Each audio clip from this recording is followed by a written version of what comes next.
We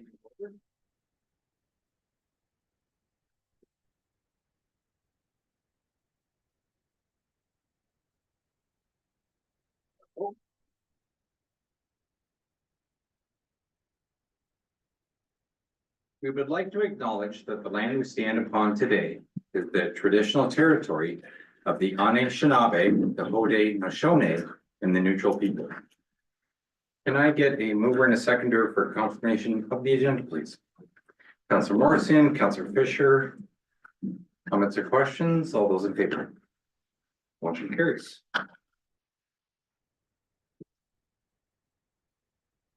Is there any disclosure of pecuniary interest by any member of council this meeting? Seeing none. Can I get a mover and a seconder for approval of the previous meeting minutes? Councillor Chartrand and Councillor Newell. That the council of the municipality of Huron East approve the following council meeting minutes as circulated. That would be the regular meeting of council on March 4th of 2025. Any comments or questions on the minutes? All those in favor? And motion carries. We have a consent agenda with a few items on it. Is there anything that anybody would like to hold for discussion? Deputy Mayor. Thank you, Mr. Mayor. I'd like to pull and support 6.1. It's from the City of Toronto. It speaks to Buy Local, Buy Canadian campaign. I think under the atmosphere that we're living in today, I don't think it's hard to support that. Okay, do I have a seconder for that motion? Councillor Chartrand, all those in favor? And motion carries. Is there any other item under the consent agenda that anybody would like to have discussed? Deputy Mayor. Thank you, Mr. Mayor. Again, on 6.4, just a question through you to either if Brad's here or to CEO Brad. A question I wanted to ask, do we still share septic inspector with Central Huron? No. So when we did the restructuring, they were given a year to kind of get some in place. So it's completely separate now and solely employee and solely 100% with Huron East. Okay. I just didn't know. So I didn't, and I think Mayor Ginn brought that up. So thank you very much. If there are no other items that anybody would like to hold, I would like to have a mover and a seconder to accept item 6.2 to 6.6. Councillor Wilby and Deputy Mayor, all those in favor? And motion carries. Thank you. Under public meetings, hearings, and delegations, under 7.1, Committee of Adjustment of Public Hearing, Minor Variance NP 01 of 2025. And I have a motion here to adjourn the regular meeting to go into public hearing. Can I get a mover and a seconder, please? Councillor Steffler and Councillor Deal. That the council of the municipality of Huron East adjourn the regular meeting of council at 6:08 p.m. to go into a public hearing of Committee of Adjustment to discuss the following: minor variance application MV 01 2025. All those in favor? Motion carries. And can I get a mover and a seconder for the agenda for the public hearing? Moved by Councillor Morrison, second by Councillor Dalton, that the agenda for the public hearing of Committee of Adjustment dated March 18, 2025 be adopted. All those in favor? And motion carries. Is there any pecuniary interest for this portion of the meeting? Seeing none. Welcome, Shay. Thank you, Mayor.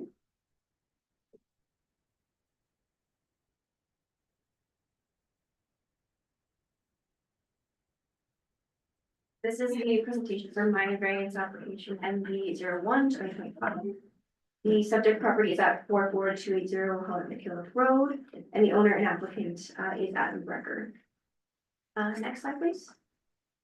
So just an aerial photo of the subject land. So we have a 150-acre parcel consisting of vacant agricultural land with an existing house and several storage sheds on the property. Just on the north side of Holland Road. Next slide, please. So the application is requesting a variance to reduce the required NBS 2 setback to allow for the construction of a new livestock barn on the subject property. The requested reduction is to reduce the MGS two setback from 597 meters to 510 meters to one residence located to the west of the proposed barn. The subject property is zoned general agriculture and natural environment and designated agriculture and natural environment in the official plan. Slide, please.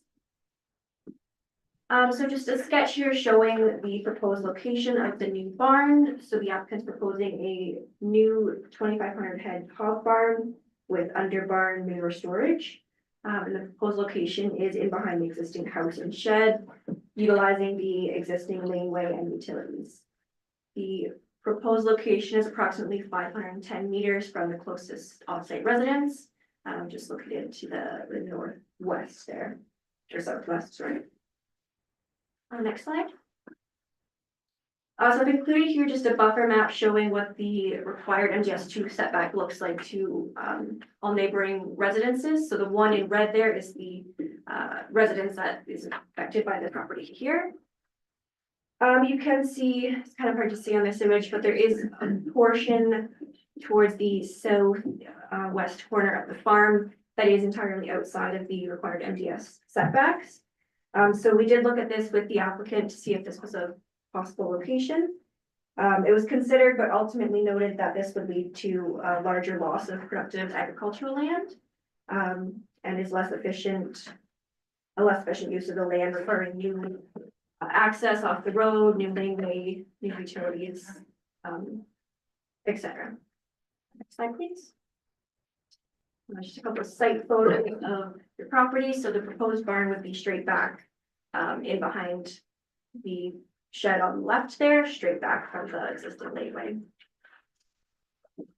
And next slide. So just going through the policy analysis here, the proposed development meets the intent of the Huron East official plan and Huron zoning bylaw.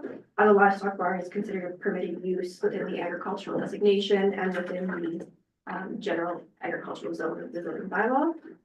The request otherwise meets all other zoning provisions, requirements of the official plan and zoning bylaw.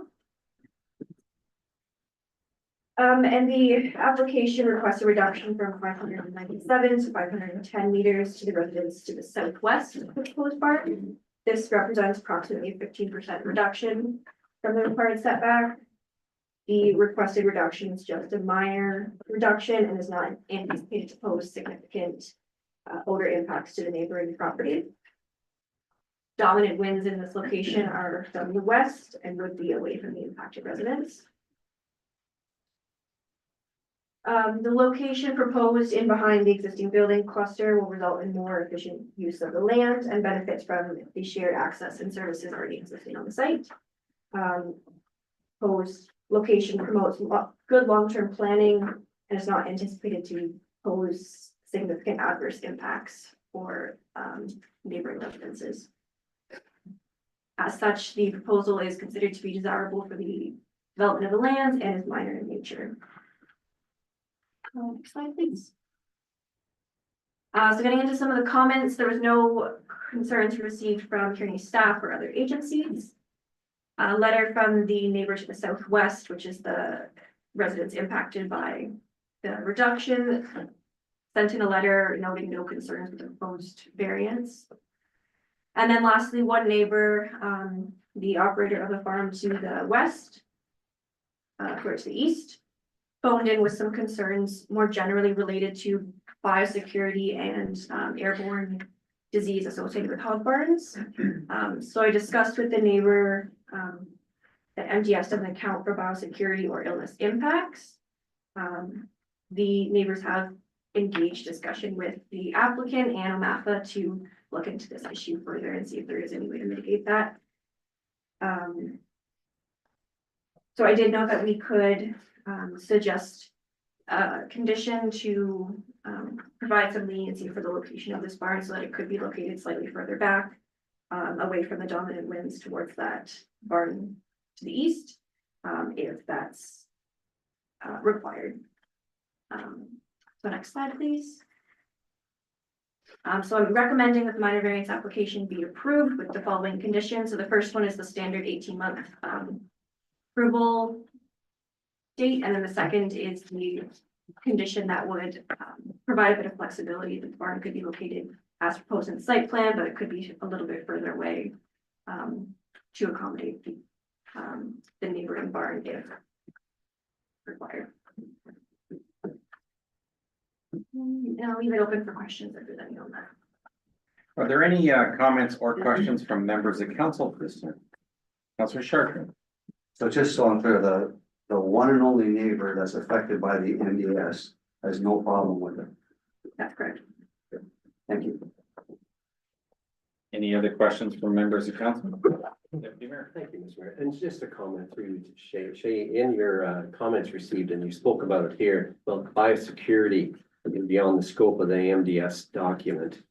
That comes up more and more often. Do you see it actually eventually making into MDS or something around that to recognize that being an issue? Yeah, thank you. So I think it would be beyond the scope of MDS specifically, but I do imagine that if there are more prominent issues with this, that I'm not going to look at eventually introducing further legislation that speaks to this issue specifically. Currently, I'm not aware of any legislation that would require certain setbacks based on those impacts. Okay, thank you. Any other questions from council at this time? Seeing none, are there any questions or comments from members of the public on this application?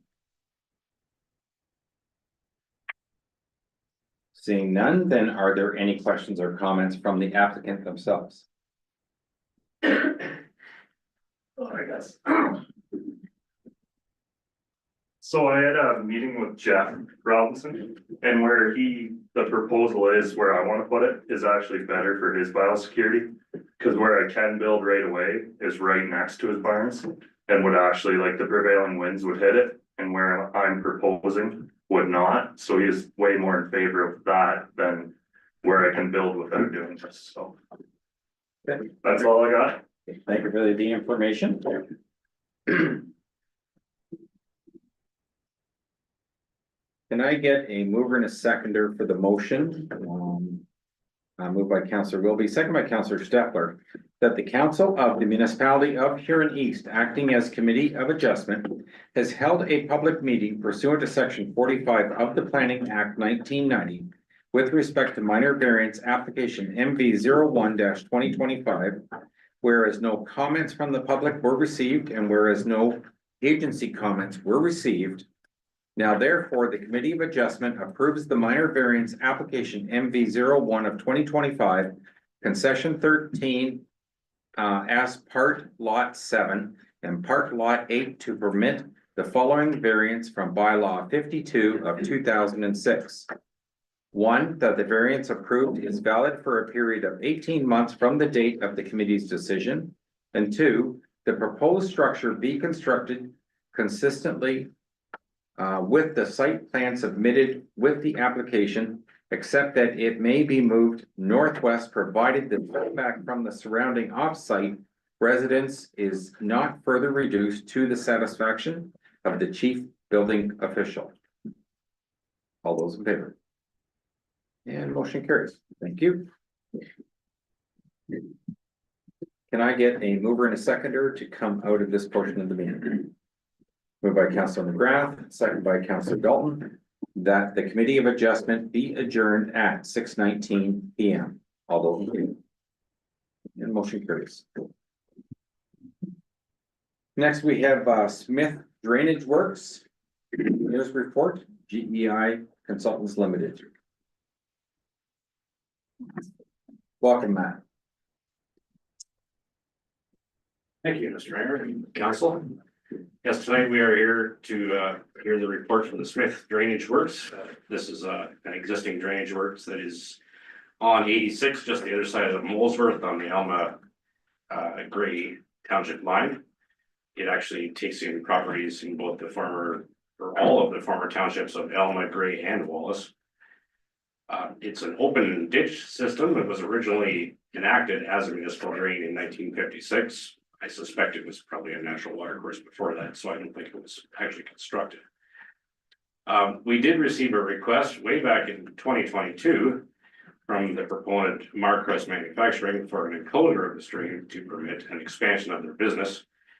There's been a variety of reasons as to why it took this long. I mean, in some cases, we were, the proponent did not want to proceed based on market conditions, and now we are proceeding.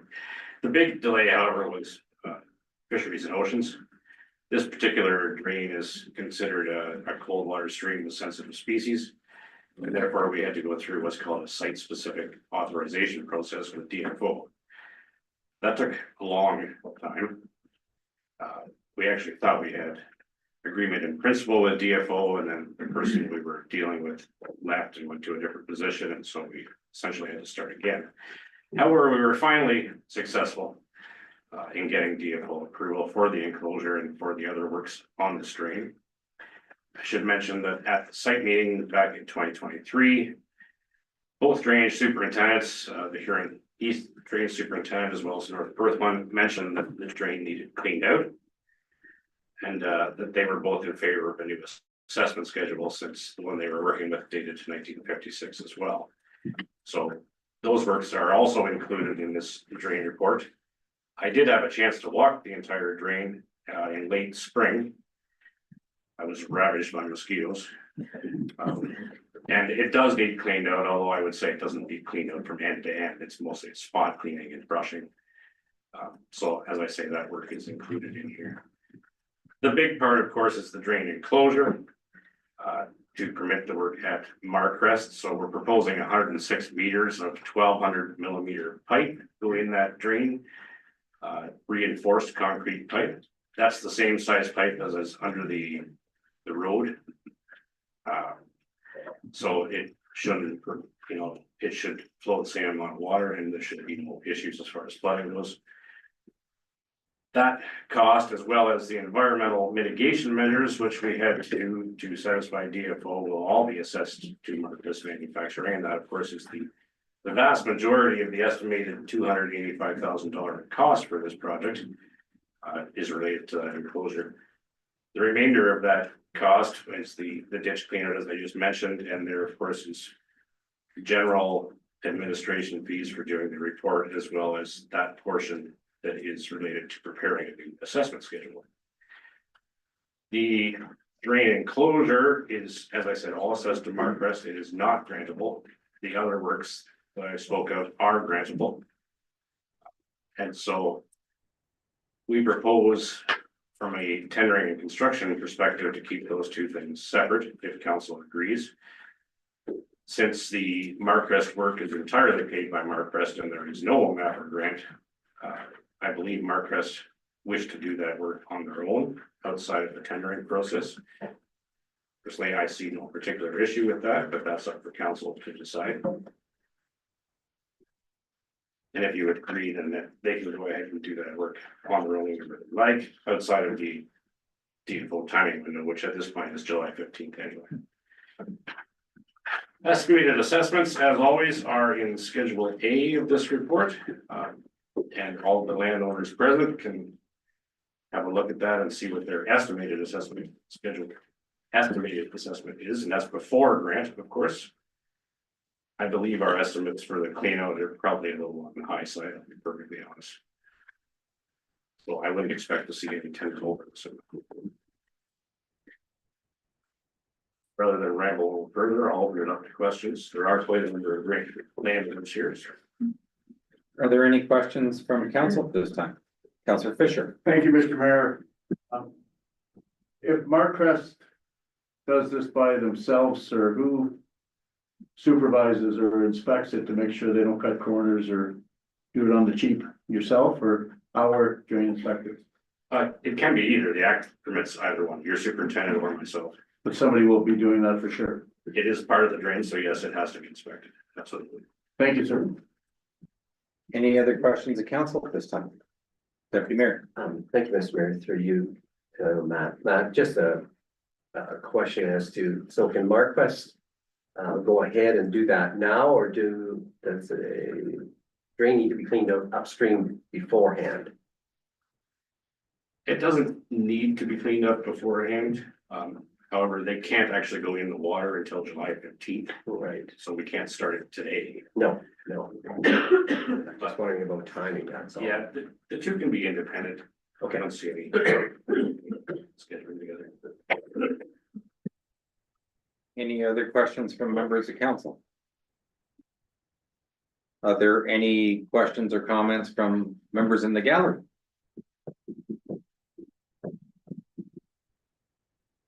None? Can I get a mover and a seconder to accept the engineer's report? Moved by Deputy Mayor, second by Councillor Deal, that the council of the municipality of Huron East accept the engineer's report on the Smith drainage works and designate it as bylaw 23 of 2025. And that the quarter revision be set for April 15th of 2025 at 5 p.m. And that Alva McClellan, Diane Deal, and North Perth Representative Mark Norham be appointed as the member of Alva McClellan acting as chair. All those in favor? And motion carries. Thank you. We are down to 8.1 planning report consent application C 71 2024. Welcome back, Shelley. Thank you, Mayor.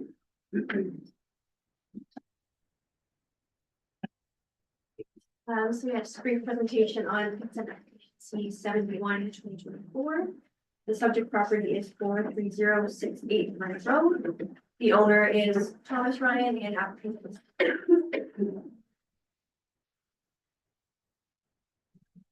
Next slide, please.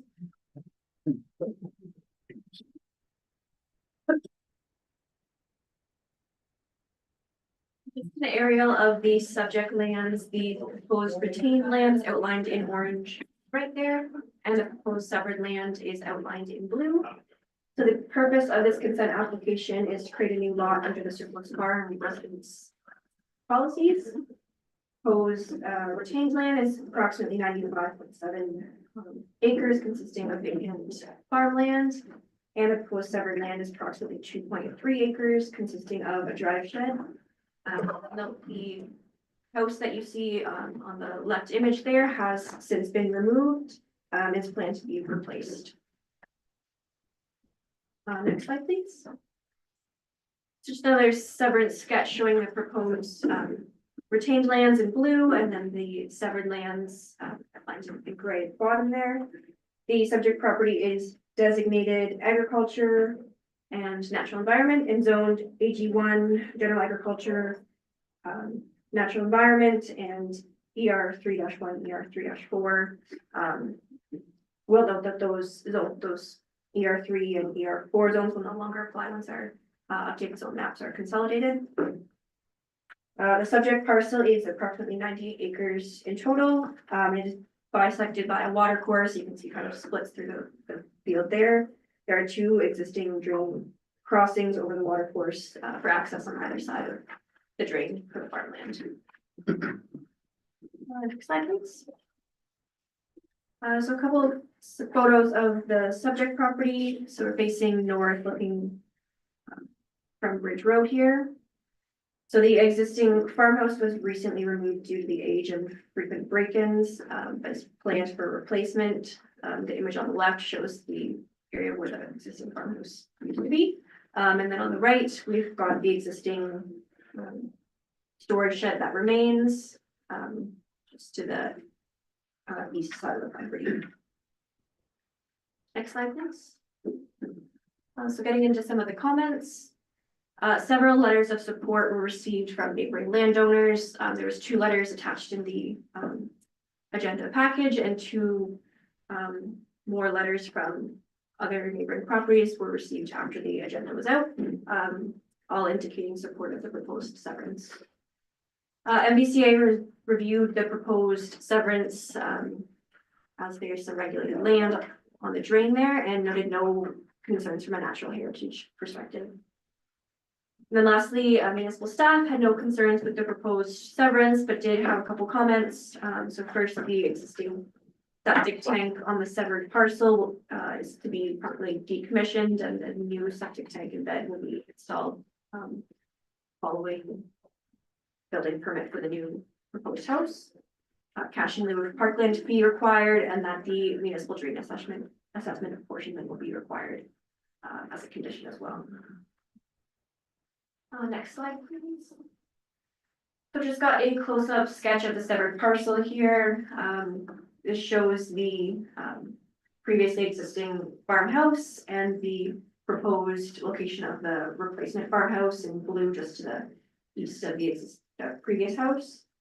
We've also got the location of the proposed new septic bed and well, of course, the existing drive shed to the east lot line. Next slide, please. So going over the policy analysis. The provincial planning statement requires that or prohibits lot creation for new residential lots except for with residence surplus to a farming operation as a result of a farm consolidation. So the current owner of the subject lands does not own another farm operation himself. However, his son does qualify.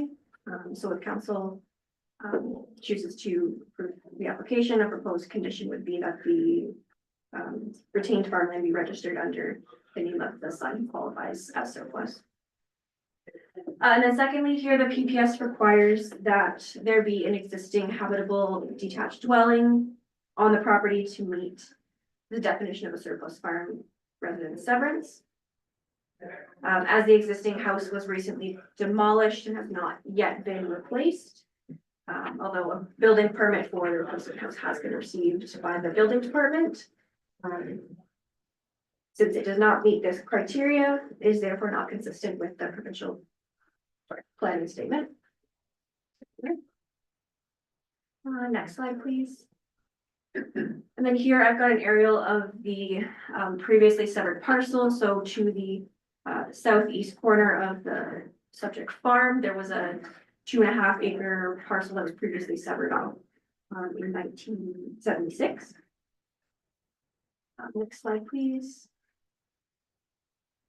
So both the Huron County and Huron East official plans require that there has been no previous separation of the land for residential purposes from the farm property as it existed on June 28th, 1973. June 20th, 1973 is the date that the first Huron County official plan came into full force and effect. And so that's when the county started practicing comprehensive severance policies. And the purpose of this criteria is just to ensure that further fragmentation of the agricultural land base is restricted for lands that have previously accessed this policy through comprehensive severance policies, and to restrict further fragmentation and lot creation where that's already been accessed. So as I noted, the property immediately east of the farm at 4311 Bridge Road was severed from the subject lands in April of 1976. So after the date when the first Huron County official plan came into effect. As such, the application does not conform to this policy criteria and does not meet the eligibility requirements for surplus severance application. It does not conform to the county or Huron special plans. And then lastly, section 5124 of the Planning Act requires that regard be had to whether the proposal conforms to the county OP and Huron East OP. Since the application does not conform to either plans, the application does not meet this requirement of the Planning Act as well. Next slide, please. So it's recommended that application C71/2024 be denied since it does not conform with the Planning Act, is not consistent with the PPS, and does not conform to either the Huron County or Huron East official plans. And I'm here for any questions on that one. Any questions of council at this time? Councilor Fisher. Thank you, Mr. Mayor. I have two, if I may, please, to share. Go ahead. If we approve this and we force Mr. Ryan to build a house, Or could he just renege on that? And if we don't approve it, can he still build a house? Thank you. Yeah, so I'll answer your second question first. If it's not approved, he would still have every right to build another house, just it would be on the full farm rather than on the separate parcel. And if we could look into adding a condition that the house be constructed, but there is a time limit with conditions on severances, so that would be restricting it to that 2-year period that he would need to build the house, so it would create a tight timeline for ensuring that the house is constructed that may not be in line with timelines associated with house construction. At this stage, we have a building permit, so the intent to construct the house is there. Whether or not they're not for council or not.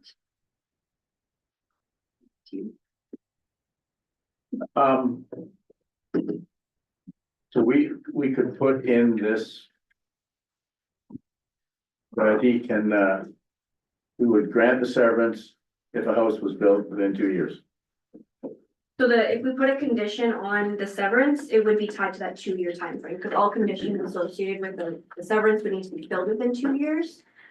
So in theory, we could add that condition, but I would just say that it kind of ties two timelines that may not be compatible together. How so, please?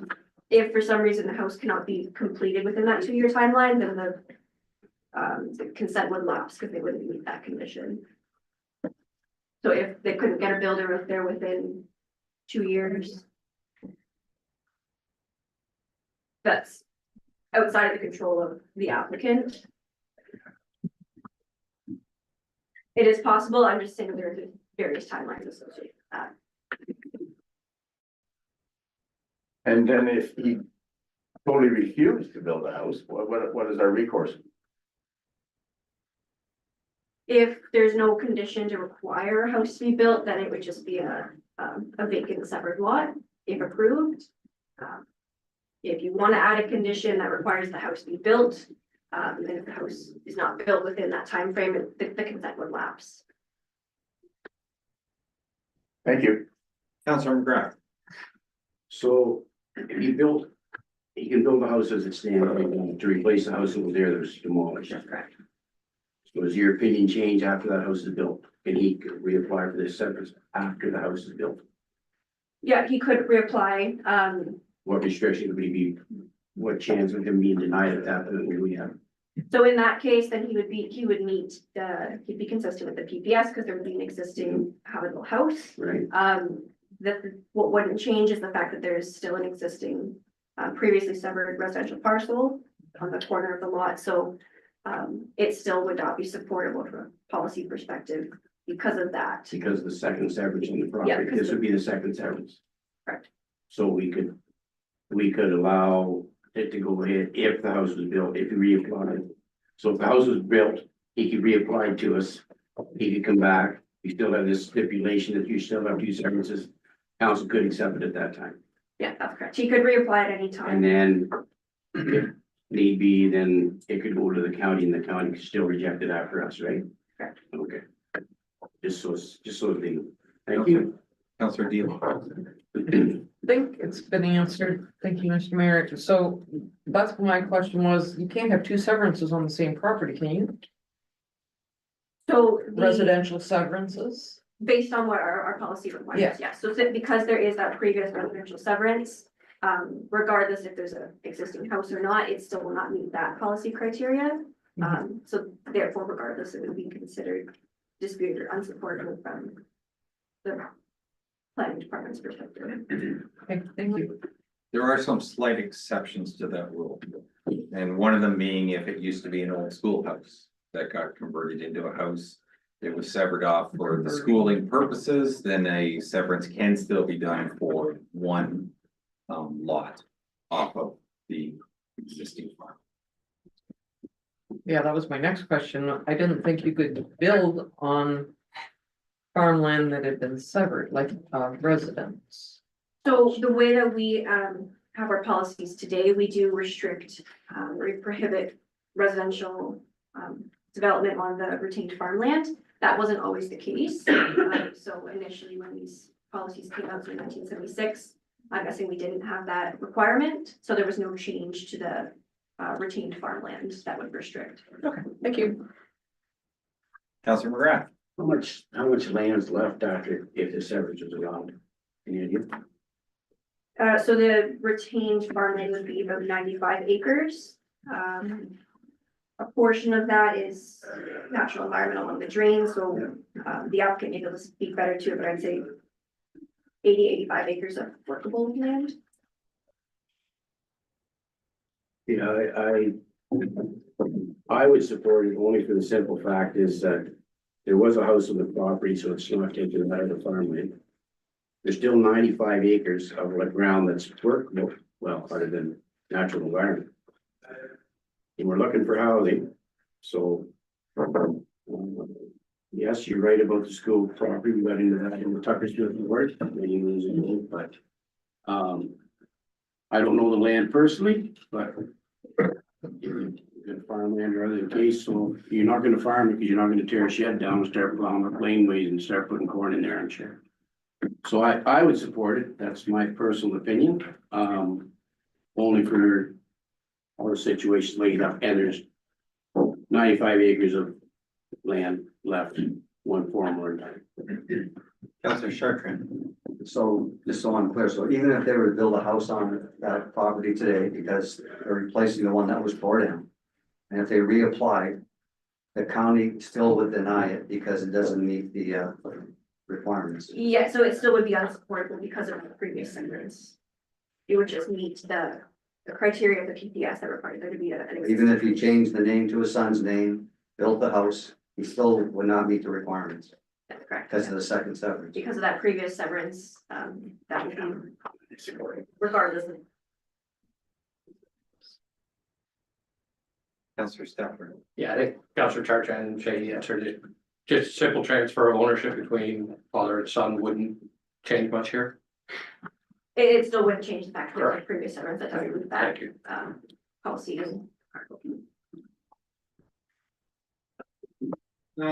Just a couple things to add. One, Shay, when you had the map up there of what the severed piece would be, I wasn't happy with that to begin with, because it looked like if you could take about 6 trees out of the windrow at the back there, that you could put a lot more of that field not on the severed parcel, but just leave it as farmland. And it doesn't matter who's talking about building a house now, down the road, if somebody else owns it and decides to fence their property, it cuts a lot of farmland off from being farmed in the field. And we've seen with so many severance applications, the need to move this or move that because of the size of farming equipment nowadays and being able to get it through and turned and everything else that goes along with it. One other unfortunate piece of history is, and this would be before your time at the planning department, Shay, but Central Huron ran into a situation similar to this. Right by, just outside of the north end of Clinton. There was a house that was down and the person wanted to put it back up. And we were looking at it like this. There was one there before, why not allow it? In fact, the foundation was still even there, even though they were gonna have to modify it. County council said, that just makes sense. There was a house there. It's not gonna hurt anything. There's already trees on the lot. Let's go ahead with it. So we did. The province stepped in, and I mean very quickly, and told us flat out, they were gonna take Huron County to court if in fact we went ahead with it, because it was the same situation, 2 severances, and they were not gonna allow it. Now, the interesting part was, it wasn't even someone from Central Huron that complained to the province. It was someone from Huron County, but outside of the municipality. And the province says, once they got wind of it, they blew up. I don't know whose feather in their cap got ruffled, but it was a big deal for them at that time. Doesn't mean it would be this time. But you might want to check into that, Shay. That was probably, at least close to 15 years ago, I'm thinking. Councilor Steffer. Yeah, I think you know, you're bang on, I think right now the province is begging for housing.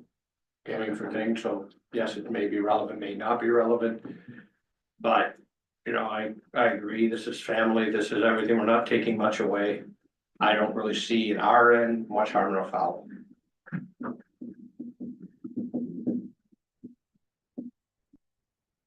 It's council's choice. If council does want to approve it, I would ask that we reconsider where the lot line is at the back of the property. Sure, yeah, just to make the parcel a little bit smaller. Yeah. For sure. Because based on all the drawings of what they were planning to do, it didn't appear to affect any of their plans. But it would leave more of the actual farmland on the farm. That means so. Councillor Chartrand? So, yeah, I would consider approving it if in the conditions we put that the house must be built within the 2 years. The lot line move and the ownership move. Those three conditions are in that as a condition, then I would be all right with it. Do I have a seconder for that? Councillor Stelfer? Any other comments before we call the vote? Councillor McGrath? We may agree, but the county can blow it out of the water, right? So they're gonna overrule us if it's, okay, just so it's so the individuals are aware of that, we can say yay and they can say sorry for your line. Okay. If there's no other questions at this point, all those in favor?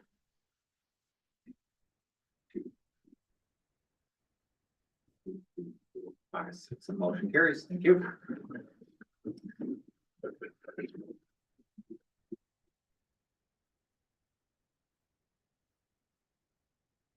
We're down to 10.1, the Brussels Cemetery Service Equipment.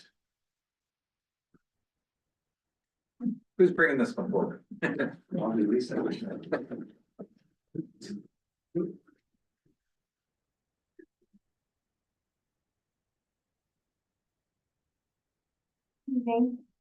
Welcome. So I just have a report for, in reference to a tractor for the Russell Cemetery. So it's just gonna be recommended that for, 1 year, we do a reassessment, on the need for the, tractor at the Russell Cemetery.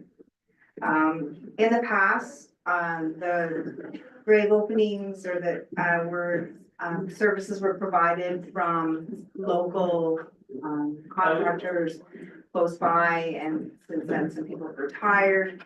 In combination, the grave openings would take place and then the grave closing would take place with the piece of equipment that they had at the cemetery. But since at today, that tractor has gone beyond its life cycle and it's unrepairable. So in 2024, we were able to make do with a contractor coming and doing the grave openings, and again, a volunteer came and did the grave closing for us. So what I'd like to propose is that we try to continue with the contractor to do the services for us with the opening the graves, as well as possibly finding a contractor that would do both for us, the opening and the closing of the graves. As well as making use of the equipment that we currently have within the municipality. So working with the Public Works or the Recreation Department for the equipment that we have with those two departments. The other option would be that we could also, if the current equipment that we have with the municipality isn't suitable, then we could also try and rent equipment, which for the Russell Cemetery, we do have a farm equipment supplier that does rent equipment just down the road from the Russell Cemetery as well. So with that being said, I'd like to propose that we try these resources and then we can have a better idea of what the need is for the Russell Cemetery and making a conclusion at the end of 1 year, whether we need to purchase a tractor specific for the cemetery, or if we can make use with the resources that we have. Questions? Councillor Chartrand?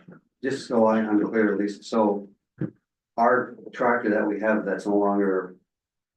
That tractor never ever opened grades, No, so we always hired a contractor to open the grades. yes. Any other questions? Councilor McGrath. So the general purpose for this tractor, for the most part, if we're not doing the grade end of it, would be basically grass cutting. No, What else? we already have a piece of equipment to do the grass cutting, so, it would be to fill its purpose in the past was to close a grade. Okay. So, and then also to, help set up for burials, like bringing out the form for the caskets to sit on. Most other cemeteries, people that come in to dig the grave, park the machine in the back corner, come back in and backfill the grave and load their equipment up and go away. So I don't even see the purpose of that. I mean, Russell Cemetery has got an awful deficit to start with. And I mean, it would only get worse at that point. So I thought it was just grass cutting, but that's good to know that it isn't. You know, there's other ways to carry stuff out to the site, I guess, you know, trail and you gotta slug it a bit, but I'm just saying. To me, I agree with waiting for a year, but from the way I look at it right now, from this point, is that we cannot open those graves as cheap as a private contractor can. And there's lots of them out there with little mini excavators and everything else would be glad to come in with their machine and do it. How many graves a year? On an average, there would be about 9, caskets and then about 8, placements, like, for cremations. Like urns. Yeah, I know we paid $150 to bury my brother-in-law in an urn. The hole was 2 by 2, but it's what it is. So that's my opinion on it. Anyways. CAO. You're done? Okay, Councilor Stepler. Yeah, I agree. Lisa, it take a year, let's just see where we come back, that makes good business sense, to see. And then we come back to the table next year, that's really prudent. I'm looking at it and I think that's a good idea. The only thing I thought of when I read the report, Lisa, was I just want to make sure that whether we're hiring a contractor or whether we have our staff come in to do it, that we're documenting the number of hours or the cost from each one, so we actually know the full price when that year is up. No freebies anywhere along the line, so that we have a true picture when council needs to make a decision next year. I can agree with that with the individual that provided the volunteer work. Okay, thank you. Can I get a mover and a seconder for the report, please? Moved by Councillor Newell, second by Councillor Morrison.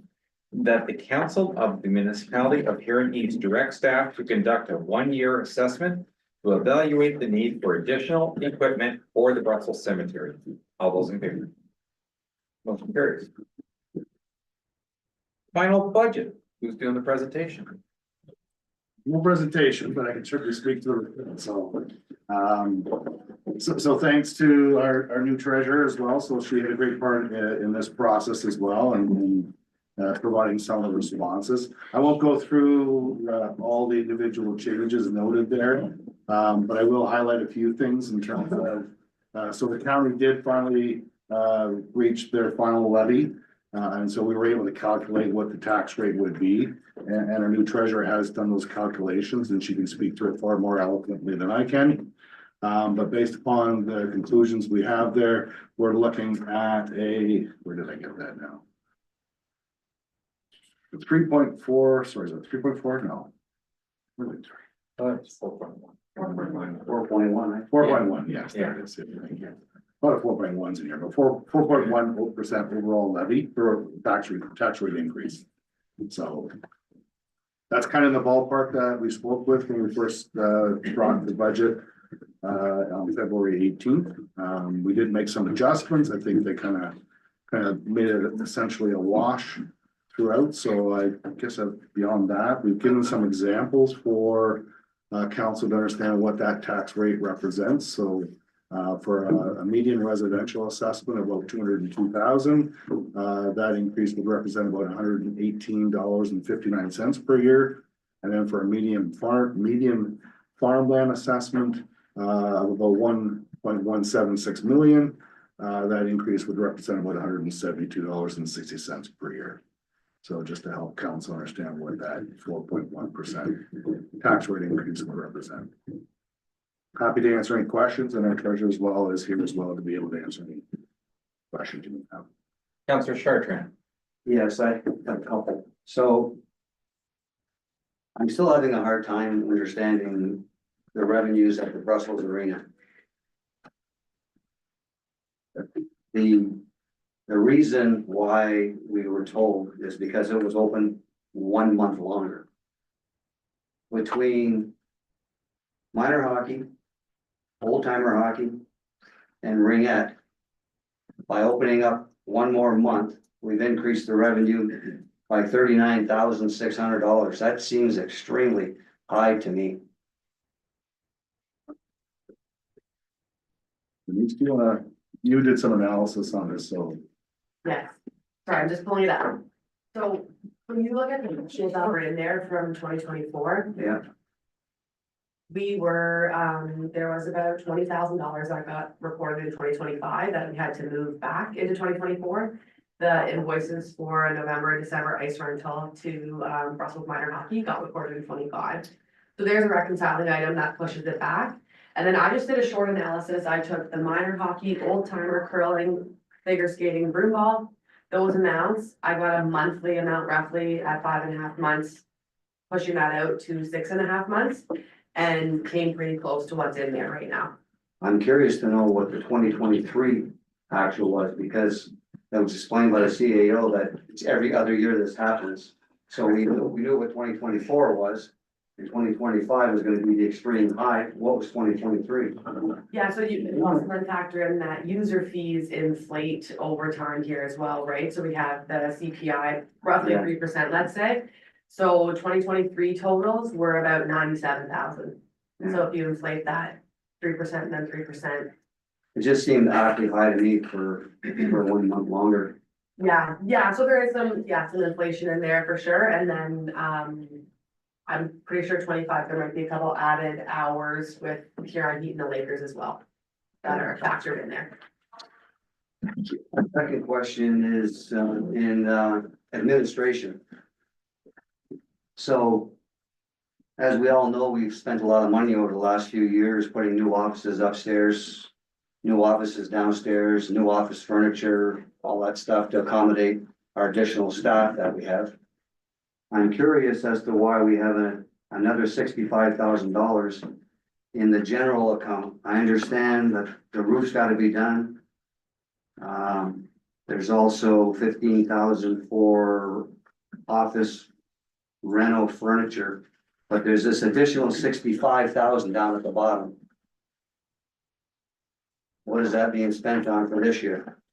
Well, that was to do some renovations on the main floor down there, so replace all the flooring in the main floor, so. And I think if I recall, the question also alluded to the fact that there's some future dollars down the road that we were talking about doing sort of an analysis to figure out. The ability to be able to repurpose, particularly the 3rd floor of this building, since it's basically just vacant and unused. So all that would be done 2nd floor, 3rd floor up in foyer. So the work that we're talking about there is to basically replace the carpet. It's probably good 20, maybe even 30 years old. We also wanted to close in some of the office. It's quite noisy in the front finance section. When you have customers coming in and with the number of staff that are kind of squished in a small space, it gets pretty noisy when people are on the phone. You get a couple of customers in. It's pretty difficult for staff to focus, and that's the complaint I'm getting from staff is they're struggling trying to focus to do their work. So we're looking at trying to close off some of that space to allow some a little bit more quiet space to be able to do work. So there'll be the carpet replacement, some renovations there, and of course repainting downstairs now that all the renovations are done. So it's still kind of the same blue with the wallpaper, squares and so on. So that's the purpose of that work. in the 15-year budget, like every year, there's in 2026, another 65,000, 2027, 100,000, 2028, the big 735,000, like. I don't see us getting any more additional employees here. We've already added a number of employees over the last 4 or 5 years. It seems to be a huge expense, and I don't know that we need to actually do the 3rd floor, in my opinion.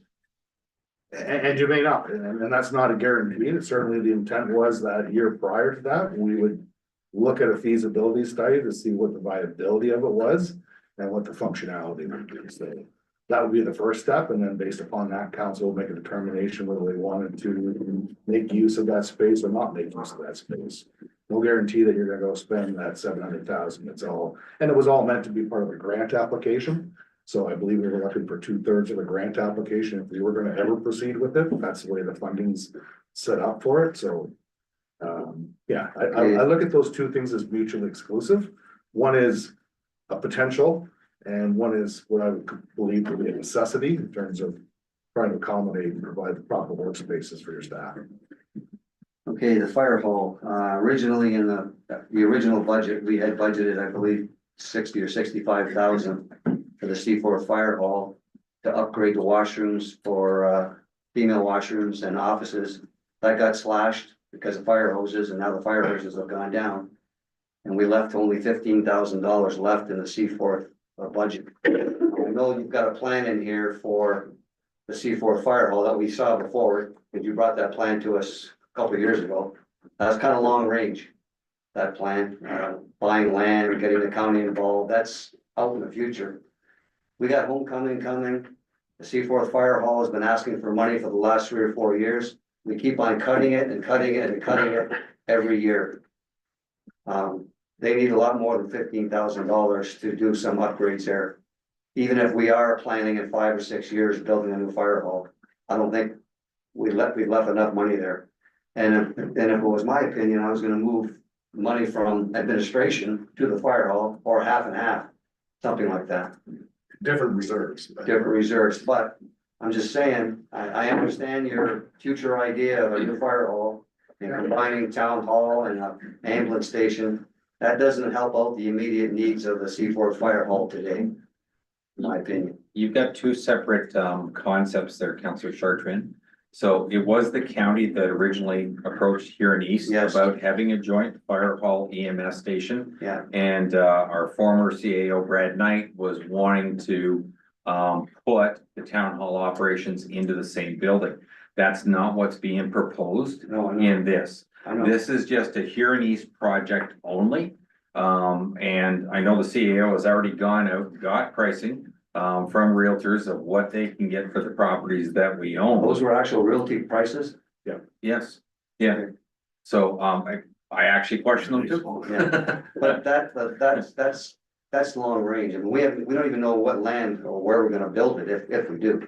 All I'm saying is in today's budget right now, the C4 fire hall doesn't have enough money to do some cosmetic things and fix the washrooms up there. And however long range it is a determination of council. Because if all you're doing is looking for a piece of land before you pull the trigger to make a decision, that's something we never looked into. But we never had this information without the county being involved. Right. To go ahead and do this, so we haven't tried to do anything. And I think the comment that I read in the report, and maybe I'm wrong, and if I am, the CAO needs to correct me here. Was that if we still wanted to do some of that work, it wasn't gonna change the overall budget, but we hadn't put more money in that was needed to be done. Because the money could still come from other areas. But if in fact we were gonna start to go ahead with something like this, if we wanted to, then why spend money on something that you're gonna tear down in a year or two? And I thought that made sense, but that's still the discussion this council can have.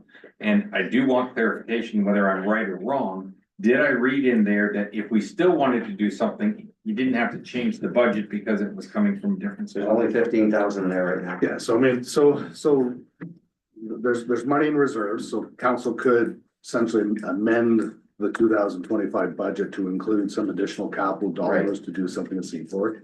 It doesn't affect the levy or the tax rate, because you have about $170,000 worth sitting in that reserve balance. That you can draw from. And But again, there are, know, yeah, but that's, I mean, I gotta say, I mean, there's money there, I think that's the value of the And reserves. last time we talked about, fire, C4 fire hall. We never did get another report back.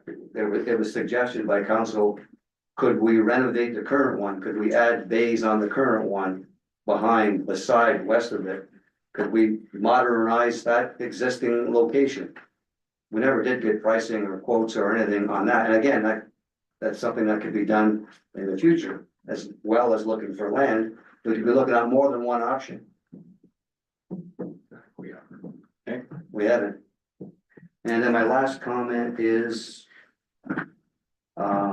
so when we budget things for capital, and we say it's in the budget, so when you tally up all your capital items, Yes, then you determine from that total how much it's gonna affect the levy.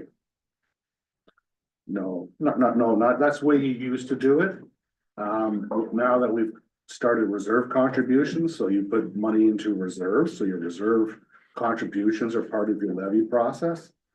And so you've been kind of building up your reserves, so what happens essentially is your capital plan is it's just being drawn from reserves. There's a balance at the end of the day still in those reserves, so we're not drawing them to zero anymore, we're starting to build some equity in them, but that's how it The works. reason why I'm asking is, over the years, and there's a couple items in this budget where we say we're budgeting the money, but it's only if we get a grant. Right, But meanwhile, the money's in the budget. And if we don't get the grant, that money's still in that budget, and that was calculated for your total.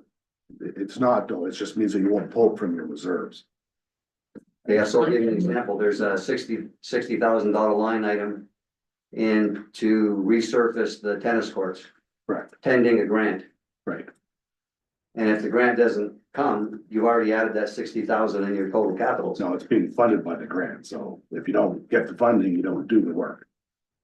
So you don't add up all the capital, even though it's in Well, you there. add up all the capital, but it's got different funding mechanisms, so that one is specific, that specific one is being funded by a grant, If it goes. if it goes. Okay, so I would like to amend the 2025 budget to add more money to the C4 fire hall. So they can upgrade their washrooms for the female washrooms and their offices because they need the office space there. Right now it's 15,000. Originally, we had put, I think it was 60 grant. 75. 75. That was just for the washrooms, so if you wanna paint the exterior, you probably need to double that. How much, sorry? You probably have to double that, so you're probably gonna be looking at 70 and 75, you're probably gonna look at about 160,000, you're gonna pretty much use what's in those reserves to finish that off. Councilor Stefan? Trying to wheel this horse back in a little bit here. Did we not have a motion that was defeated last meeting that we'd have to reopen? For the fire hall?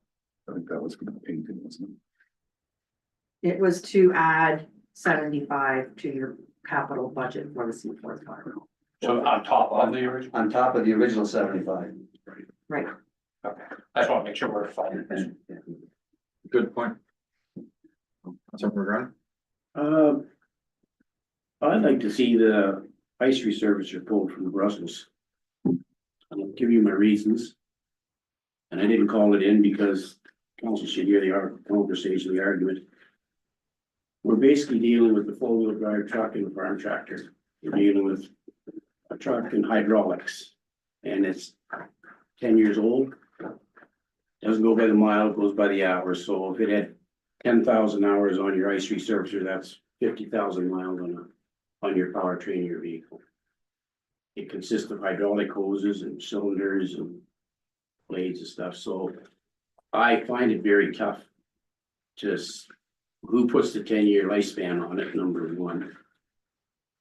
And I think you get a lot longer than 10 years because I know before amalgamation, Seaforth Arena used to get theirs every 10 years, maybe.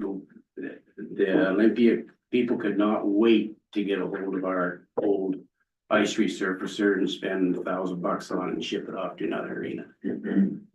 So I have a little issue with that. Like I say, we're the ones that somebody puts a 10-year, and I realize it's more than 10, but somebody puts a 10-year life cycle on it. It's not like it's going down the road at 80 miles an hour or bouncing through a field.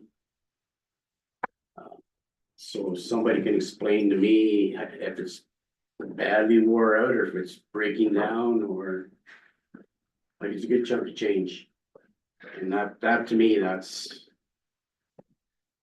And I should have thought of it sooner, but I talked again with my grandson, I thought they said he believed it, I should get when it started, so. Sort of jogged my memory. I'm not the person that can answer the question, so maybe it's Lisa.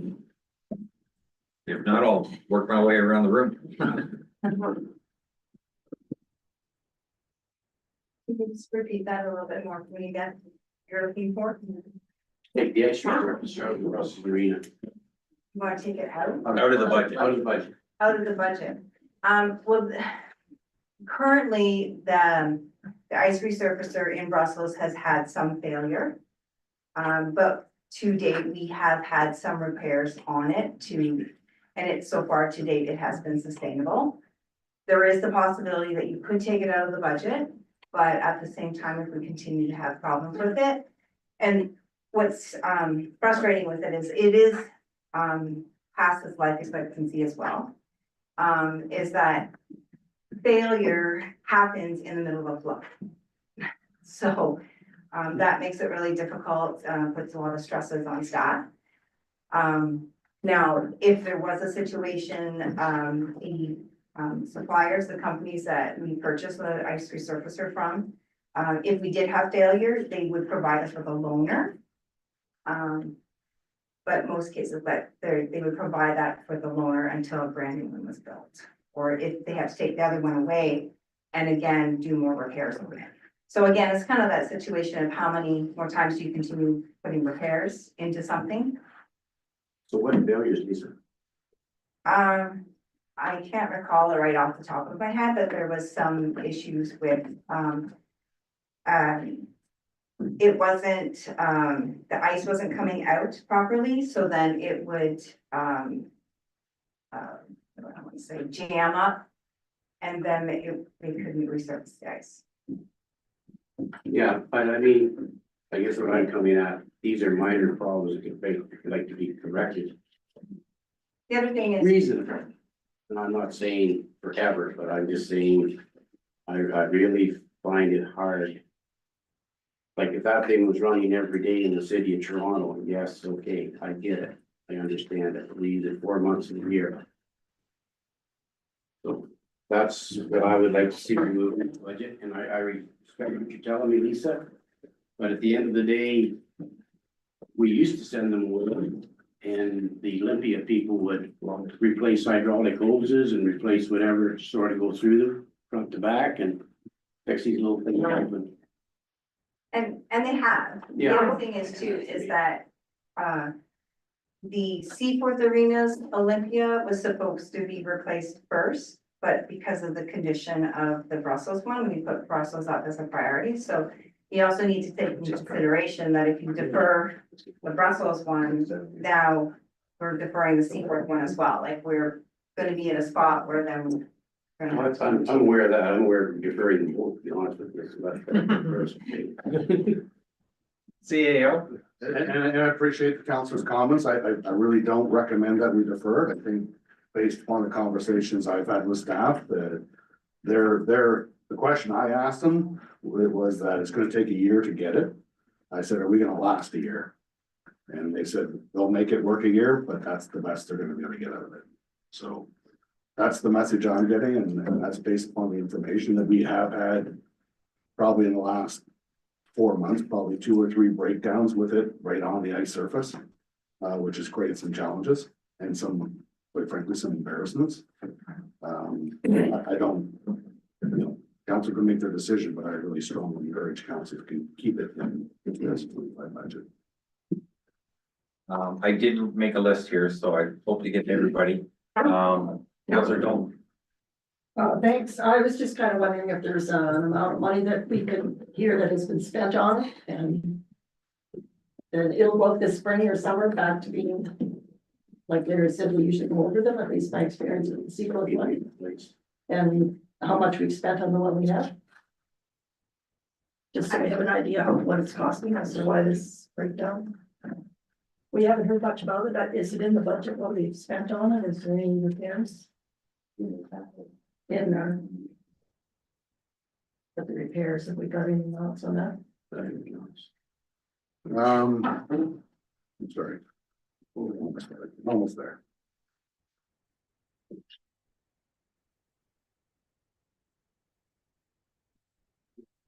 Well, while we're waiting for staff, I had a list and my name wasn't even on the list yet, but I'll just jump ahead of it.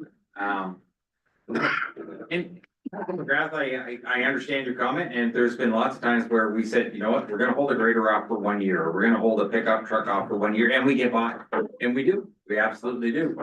The one example I think that makes a difference here, we just spent over $7 million on a new facility. We couldn't rent it out for tournaments and stuff like that in the past because of the facility we had. And now we are renting it out and we charge some of the highest ice rental rates in the county. And if you have a tournament actually show up to play a tournament for a weekend in Brussels and the darn thing breaks, there goes the tournament, you screwed everybody over. I understand your point, but don't do part of a job. And that's kind of the problem as part of the job. I may be wrong, but I do believe we were looking at electric one, and hopefully the electric one is a different technology, and a lot of facilities have used them. I don't know if they last longer or not, but I guess that's another question that we can have answered. Well, with all due respect, your worship, I don't recall seeing a whole lot of repair bills coming through on accounts payable to Olympia. And I'm not saying it wasn't repaired or locally repaired or whatever, parts bought, I'm not saying that. I'm saying we as council or not some of our organization, or even maybe the Olympia people, put a life cycle on these pieces of equipment. And that's my concern is that, you know, that's where I have an issue with it. Again, it was. Things last a lot longer than they used to, you know that, and, but Mitchell did have an electric ice resurfacer. So like he's still there, I imagine. Yeah. Yep. Lisa? Do you have an answer? In 2023, in our repair and maintenance, on equipment in Brussels, we had, $9,000, and in 2024, it was $44,000. Now, that's not all on the ice resurfacer, but there was other equipment that needed to be repaired as well. So we are spending a lot more on equipment. The other thing is that there is also a municipal green fund that I'd like to apply for, that would be for an electric Olympia or an ice resurfacer, I guess I should say. So there is a possibility that we could get some grant funding for that to switch that over. I think we're using our agency. I had Counselor Deal next. I hear what you're saying, Larry. It seems like a lot of money to sit around for half the year, but you can't really compare it to a grader either. It's not like you can, zip over and grade the road with, or, you can't just move it that quickly. Being in the arena the last couple of months, I was shocked at how often that thing is out on the ice. I really was. I didn't realize that every time I looked out, it was out there. So I can see that it does get a lot of use. It's a lot of money, but Yeah. it's kind of hard to compare it to another piece of equipment that you can just load up and move. It's kind of impossible. Be up all night and doing the impossible, you can't change my mind on this. All right. That's okay, I appreciate your comment. Well, agree to disagree I then. really do, Diane. Yes, I did. So. Counselor Newell was next. Thank you, through you. Just a comment that 10 years is kind of industry standard for an Olympia. And yes, Olympia does take them back and then repurpose them, but they don't necessarily go to cutting edge arenas either when they get repurposed. I think CAO Brad mentioned that you could be looking at a 2026 expenditure at this point as well, because it's a better part of a year anyhow to get one, so just something we should think about. We should get clarification on that. So even if council approves that now, and we start the process, does any of the money come out of the budget, or technically you take the money out of the budget now, but it gets kicked down the road for when you actually receive it? It's coming out of the reserves, so it's being funded through the reserves, so we just draw the reserves at the time of the expenditure. Okay, But you may have to put some type of down payment or deposit on it, to secure. what you're gonna do. So there might be some fund going out of portion of it. at least anyway. Councillor Fisher was next. Thank you, Mr. Mayor. With the Olympia, I would agree then that the staff says we need a new one, that's fine. My thoughts on the electric one is I remember 30 years ago, Mitchell Arena had one on a tether, not on batteries. It was like it was on a umbilical cord or however you say that. So they didn't have to worry about batteries and charging them.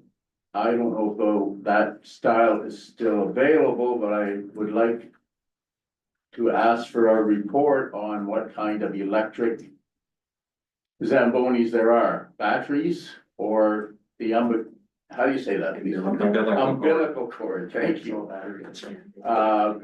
My knowledge, anything I've heard about EV cars, batteries last 7 years to 8 years, so if we can buy a machine that's got a 12-year lifespan, we gotta replace the batteries in 8 years, I think that would be foolish, so if we could get a report on what kind of EV Zamboni is available and the cost differences, that might go a long way in helping us make our decision. I would ask that we do the washrooms and the office at the fire hall, and I don't see any point in painting the outside of it. I don't know, I have to rely on other people. I can't tell, but I would think it would be, maybe more than 70 to do it properly. And does it really need it? But definitely the washrooms. Yeah. And the office. And then, the numbers that Councillor Chartrand referred to, we've talked about them extensively, Ray and I, and if the numbers at the Brussels Arena for the extra month, if those fees don't come in and there's a deficit at the Brussels Arena, what do? Please, could someone answer that for me? Yeah, I'm gonna try and answer it more from a philosophical point of view. We have department heads for different areas. Each of them presents a budget. Each of them is supposed to be responsible for the budget. If in fact their budget is wrong, they're the ones that are supposed to be held on the hook and accountable to council at the end of the year. Now, if I understood the explanation from Denise that she gave, was that the figures from 2024 had 20,000 in there that shouldn't have been, or vice versa, one way or the other. So it wasn't as big an increase as it actually looked like, because there was a $20,000 misalignment from one year to another on previous income that came into it. So if it was a $40,000 increase in total that showed in the budget report, it was actually only a $20,000 increase for the extra month, was the way it was explained. Now, that was explained tonight, Bob, not in any report that you received in your package. I didn't think that referred to 2025 revenues. I thought it referred to 24 revenues. I don't see how that compares to what Councillor Chartrand and I are concerned about, Mr. Mayor.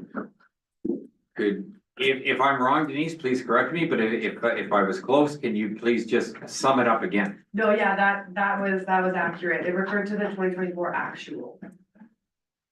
So when you're looking at that and you are comparing that to what is projected for 2025, that's where that variance of the about $20,000 is.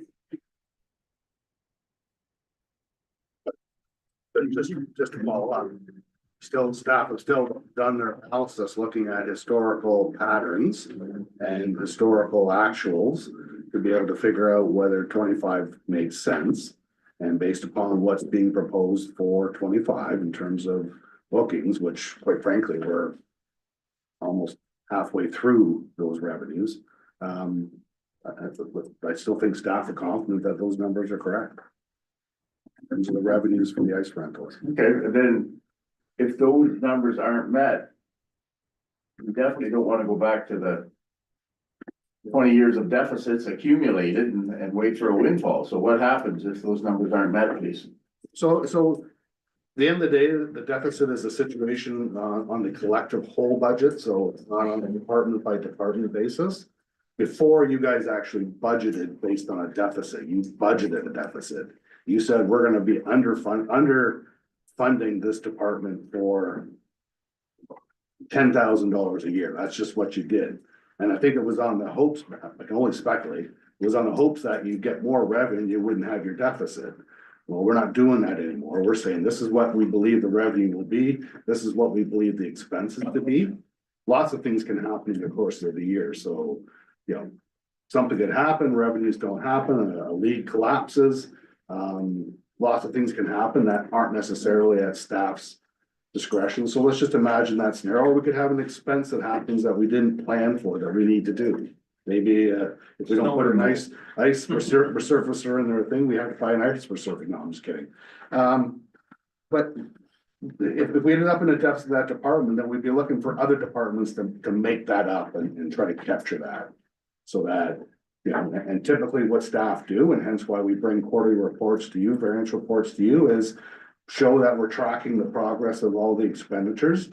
And if there's a situation occurring, staff look at being able to develop solutions to figure out how do we manage that solution. So let's just go through a scenario. Let's say one of the users of the rink, their club collapses and we no longer have the revenue from the rental. Well, then we have to be looking at what are we going to do to try to manage that difference in revenue versus what our expenses are going to be. And that will be done at a department level, and they would look and say, okay, well, we plan to do a little bit of work over here and a little bit, spend a little bit of money there. We're not gonna do that now. We're gonna hold back and we'll just have to wait. We're gonna have to tough it out. That's the type of things that we do as staff when we look at our budgets on a monthly basis. You guys see it on a quarterly basis. And if a department head is struggling with a particular issue within a department or a division, they approach myself and the treasurer and we try to work with them to find solutions. That's what would happen. Thank you. Councillor Fisher, there's absolutely nothing wrong with you questioning the line by line stuff of the budget as we go through it. It's very appropriate. But I think it comes down to, we don't need to do any more than point out that we had a concern.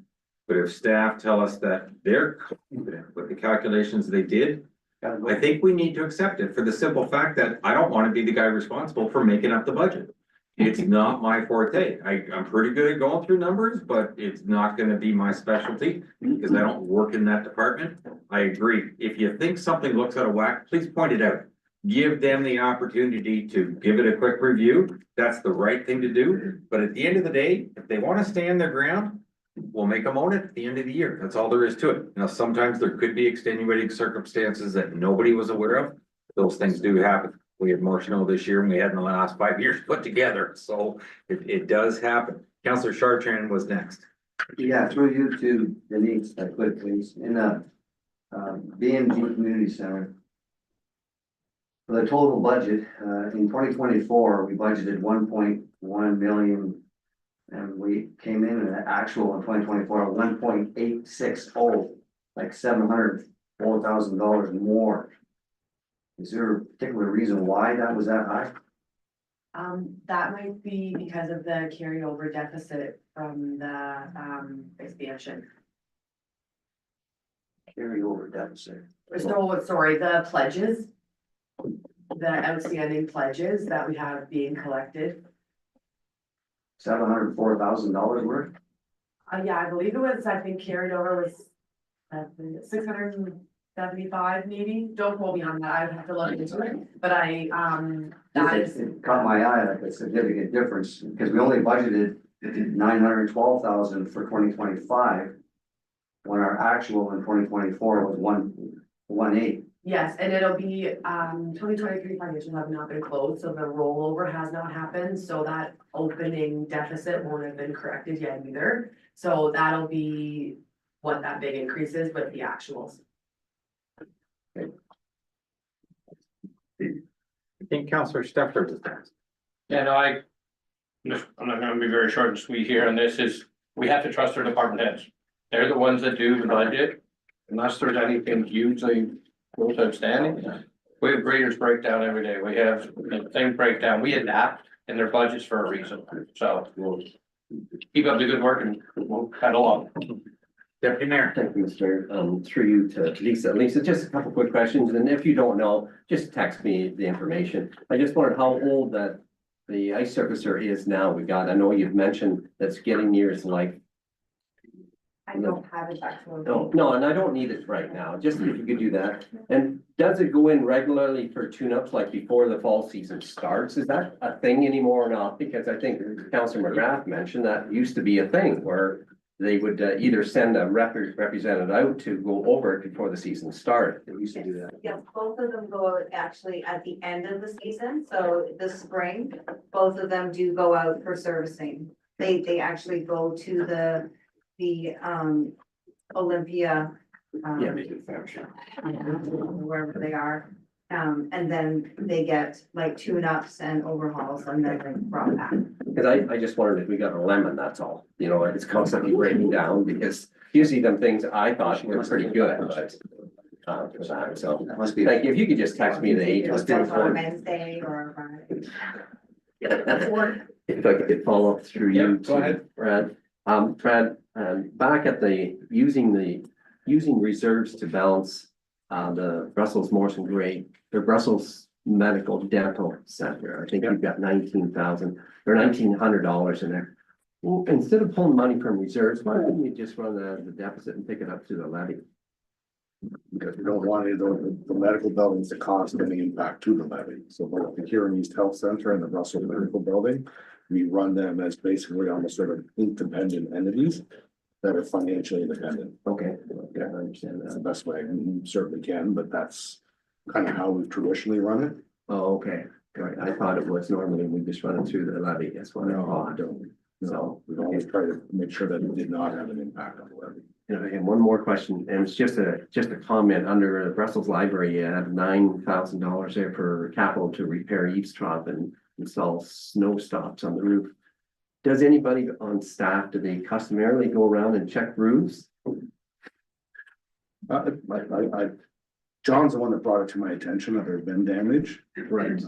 No, I just wondered, like, it's like, say, the librarian, is it up to her to check?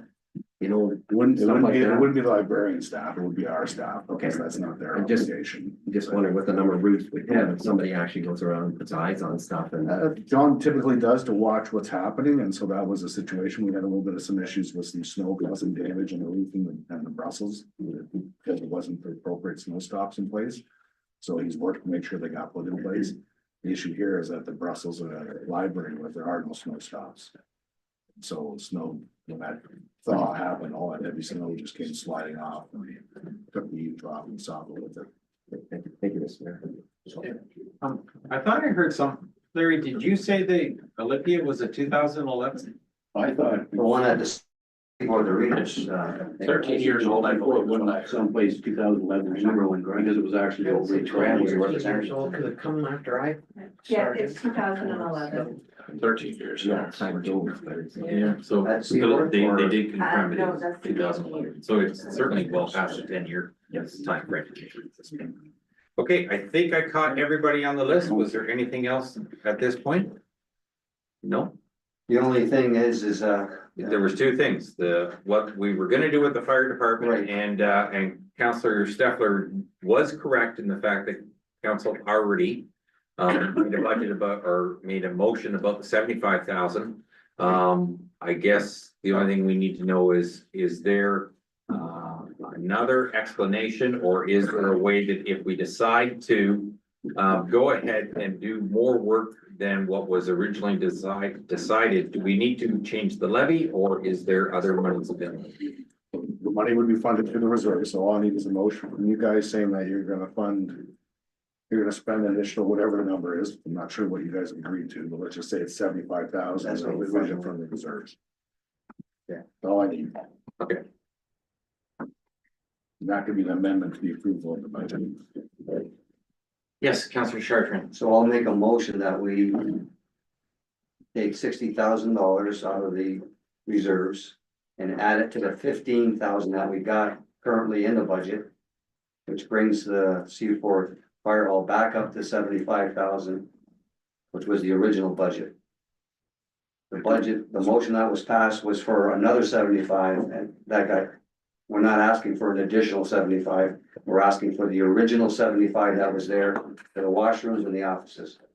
So I just need to make a clarification, so. If you go back, the original 75, I don't think 60 is gonna be enough to be able to do the washroom renovation. No, there's 15 left there. We already, The 15's for some other work that has to be done, which includes some eave trough and some. oh, okay, so 75 then. So you'd have to go from, well, you'd have to go to 90, I think I'm doing the math in my head real quick here, but I think you gotta have the 15 plus the 75. Right, So you'd be increasing it by 75 to be able to do the washroom. right. Councillor Stefan. Which also, just for clarification, CAO, the 10,000 for hoses is on top of. That's, Yeah, that stays in the budget. right, so it stays in the budget. It's not a total, it's there still. It's just that. Thank you. So the work got to see. Per Brad's comment, then I make a motion that we add $75,000 to the C4 fire hall budget. Instead of 50. Okay, Councillor Fisher, you had your hand up. Was that a second or a question? A question on the hoses, we had 27,000 budgeted now, so there's 17,000 there that doesn't have to be taken from Each hall. somewhere for the Seaforth Hall, so could that be part of the Mr. Chartron's motion, Councillor Chartron's motion? So the money that was being used again came from the reserves, so when we stopped using it from reserve, it went back into the reserves, so you don't draw it from the reserves. Now you're drawing the additional amount from the reserves, so it's always coming from reserves, it really doesn't necessarily affect the direct impact. Okay. Thank you. Is there a seconder for the motion? Councillor Stefan, okay. My only question is that there was a report, which I guess is the next report coming. If in fact there is any desire to look at this, we try and look at something sooner than later, because I'm of the same opinion. If there's something here that could be done in 12 to 24 months, I'd rather not spend, I know I could shake my head to Councillor Chartrand, but the bottom line is I could say I'm gonna have You're gonna build a brand new year. place in 12 months? I'm gonna tell you right now, you want a construction crew, you can find them. They're a dime a dozen, After you buy the one, yeah. because they are all now hunting for work. And costs are dropping like a stone right now from big construction companies. Go ahead, Councillor Stefan. No, finish up. I agree with the, doing your due diligence all around. There's many different options of a new fire hall right now. Yeah. Public So- works, ambulance, whatever, but I still think it's important to keep this one viable. I have no problem that we're gonna, probably approve putting the money in.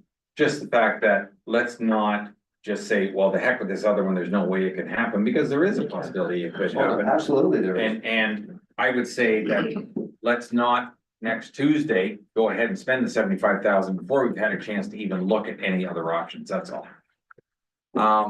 Are there any other comments on the motion that's on the floor to add 75,000 from reserves to the Seaford Fire Club?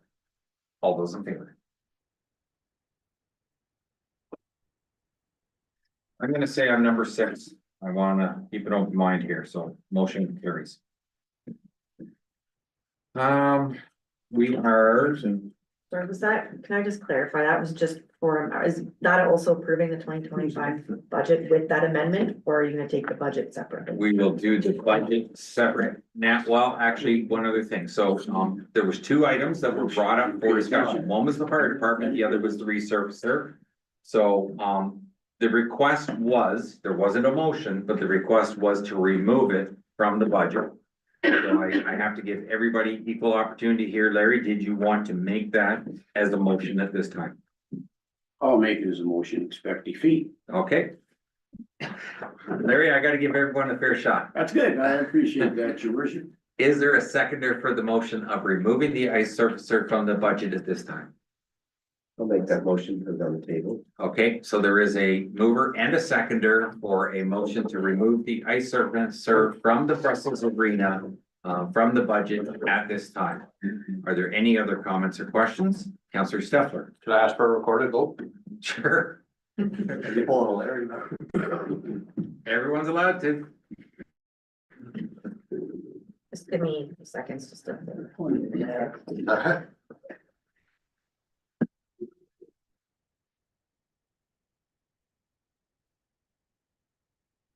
Okay, so this is just for removing the Brussels ice surfacer from the 2025 budget for the Brussels Community Center, requested by Councillor Steffler. Yes, you are in favor of the removal, and no, you are opposed. Councillor Steffler. Opposed. Councillor Wilby. Opposed. Councillor Chartrand. No, Councillor Dalton. Yes. Councillor Deal. No. Councillor Fisher. No.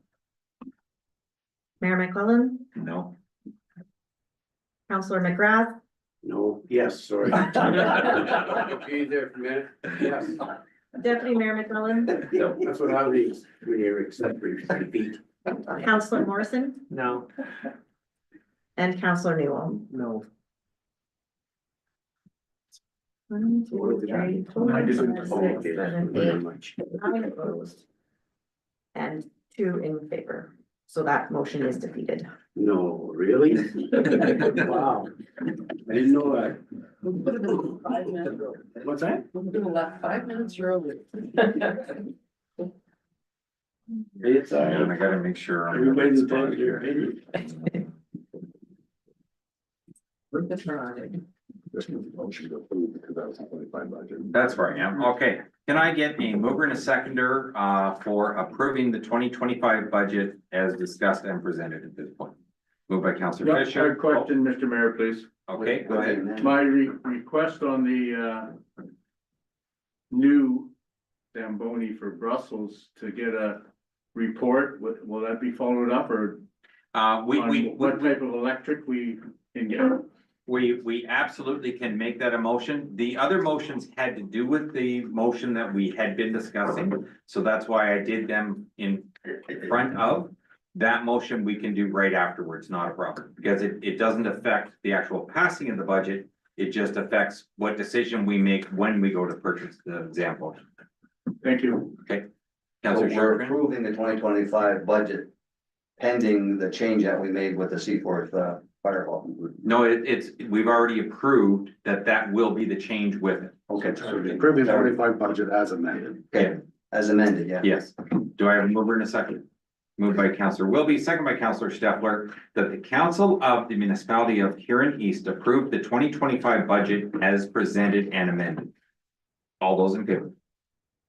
And motion carries. Thank you. Councillor Fisher, you wanted to make a motion?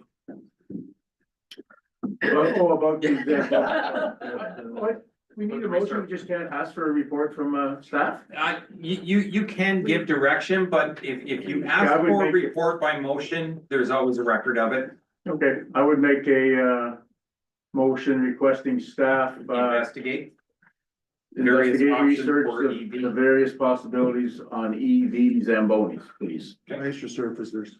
Right, thank you. Non-generic name. Is there a seconder for the motion? Second by Councillor McGrath. Gerald, so you might know.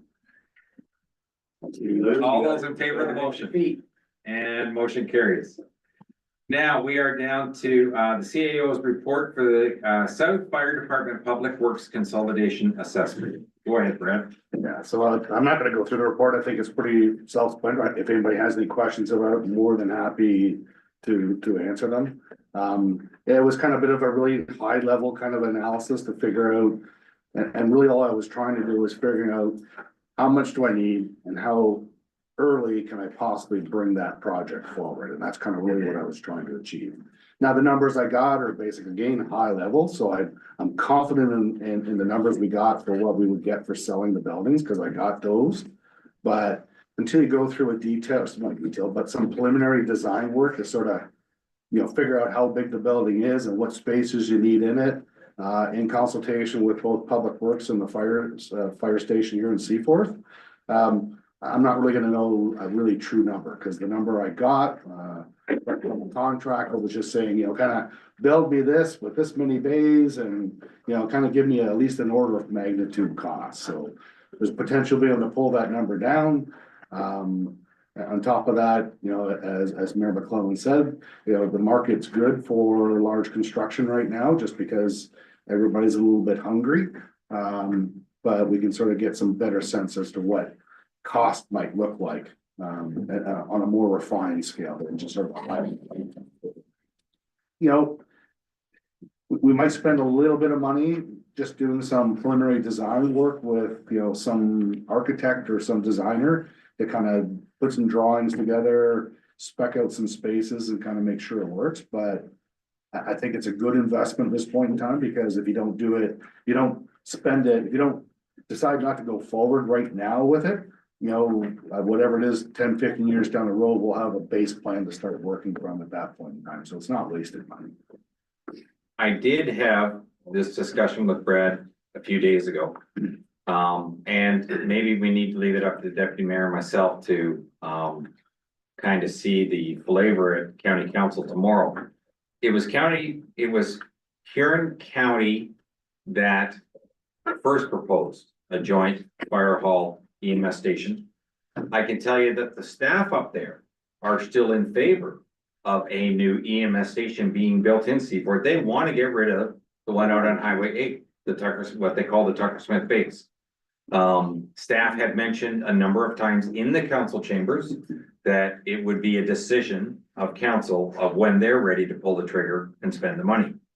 But maybe we just need to ask the question again tomorrow, is that, is this something that would be considered in the very near future that we're maybe back on the drawing board? As Brad pointed out to me, that if we were to do a joint operation with the fire hall, EMS and the public works, the larger the building becomes, the less it costs everybody per square foot. So that could be a good scenario. I can't give you any answer of where county council is going to be at the end of the day, but they have been told, and they get told probably about 3 times a year, they need to do something with that Tucker Smith station. They need to get out of there. Councillor Stefan. Thank you very much. That was my question. Did they not, at the county level, Mayor, just have a second consultation done that says it needs to be completed? Yeah. Yeah. So they've already been told it needs to move? Yeah. Okay, thank you. Councillor Chartrand. So to Dio's point is, even before we go out and make offers on land, we need to know how much land you need. And in order to know that, you need to know the size of the building. Right. Because there's not a whole lot of land around here. The biggest chunk of land obviously is out by the hospital, right? We don't. They've already said no. Yeah, we don't. But there's not a whole lot of land in the general vicinity of that size. And I guess it's a very good comment. It is. If I thought down the road that there was going to be an EMS station in Seaforth, whether it was built in conjunction with what we did or not, it would still probably be a good idea to have it close to the fire hall and the public works. That just makes sense to put all those facilities in close proximity. So even if we were buying the land at this point, having an extra acre, because it wouldn't take any more than that, wouldn't be a bad investment. Yeah. You can always sell it to the county. Yeah, well, the point that I'm making is that if we can't get the land at the hospital area, We still need to investigate where. yeah, knowing the area where. I mean, it's not as easy as knocking down the current fire hall and building in the same location, because then you gotta store the equipment and all the rest of that stuff, so. See you. I did meet with the EMS manager, director. We did look at some locations, so he and I did identify some potential locations. I'm not gonna mention where they are. But there are some lands I think are viable within proximity to Seaforth that we can make work. Okay. Okay. Councillor Fisher. Thank you, Mr. Mayor. Brad, to your report, please. You mentioned 4 properties that we were selling. I can only think of, the fire hall and the Tucker Smith shed and, maybe That's what I. somewhere on, Oak Street or Burt or whatever, where would the fourth one be, please? McKillop. Yeah. The, with former McKillop. Yeah. Shop, Winthrop? Public Works. Oh, where the water guys are? Yeah. Okay, and then what was the total again, please? I think it was around 2.6 million, that the total sale value of those properties collectively. And then what was the total, what was left, how much would it cost us to? That's. 4.7. Yeah. No, okay, Total- I listened to a lot of numbers yesterday and today. Total construction cost, not including the land, is 7.3 million. Estimating roughly about 200,000 for the land, net difference is about 4.8 million. So that's what we'd have to fund in some means or fashion. And it would be a bit more if we had EMS. Well, they would pay their portion, Yeah. obviously, and then they would probably actually share some of the site works costs and things like that, the common costs. Absolutely. So Yeah, I think that it's- brings that share down a little bit. And it would be negligent on both parties if we didn't put both together, I think. Yeah, and I kept it separate at this point in time, because I don't know what EMS is up to, and what they're gonna do, and what the decision in county council will be, so I was looking at it solely from our perspective. I would say those numbers would become reduced if there was the combination of the EMS station. Not from an overall cost, the project obviously would cost, you're building a bigger building, but our portion might go down because some of the cost, the common cost will be shared by Huron County. But even going forward, maintenance and snow removal and et cetera, it all, For sure. all works. Yes, for sure. Thank you. So, this motion is just to, let's go ahead and put the buildings up for sale. This is just to look into the possibility of this could be, an option down the road. So can I get a mover and a seconder for this, Counselor Fisher, and second by Counselor Deal, that the council of the municipality of Huron East direct staff to undertake a preliminary design and costing for the consultation of the Seaforth Fire Department of Public Works South, including consultations with department staff, and that council of the municipality of Huron East approves the deferral of any priority upgrades to the Seaforth Fire Station pending the provision of more detailed information from a preliminary design and costing. Counselor Chartrand? It's council's call at the end of the day. Yeah, it's Whether you just, hold off it's or just that, no, it's just that the line item there about stopping future costs on this current C4 firewall. We just got done, Which again is just a discussion of council at the end of the day. we've already. The money's already in the budget. If we want to go ahead and do work. I it's just already don't there. want it to say, well, you just made another motion, not putting more money in there. No. All those in favor of the motion as it was read? Motion carries. Thank you.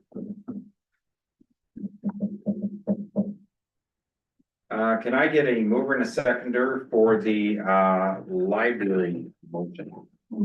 Deputy Mayor and Councilor Morrison, that the council of the municipality of Huron East support the provisions outlined in the library facilities and agreement between the Huron County Library Board and the municipality of Huron East. All those in favor? Motion carries. The debenture bylaw regarding 67 Water Street, Seaforth. This literally is just a discussion of council.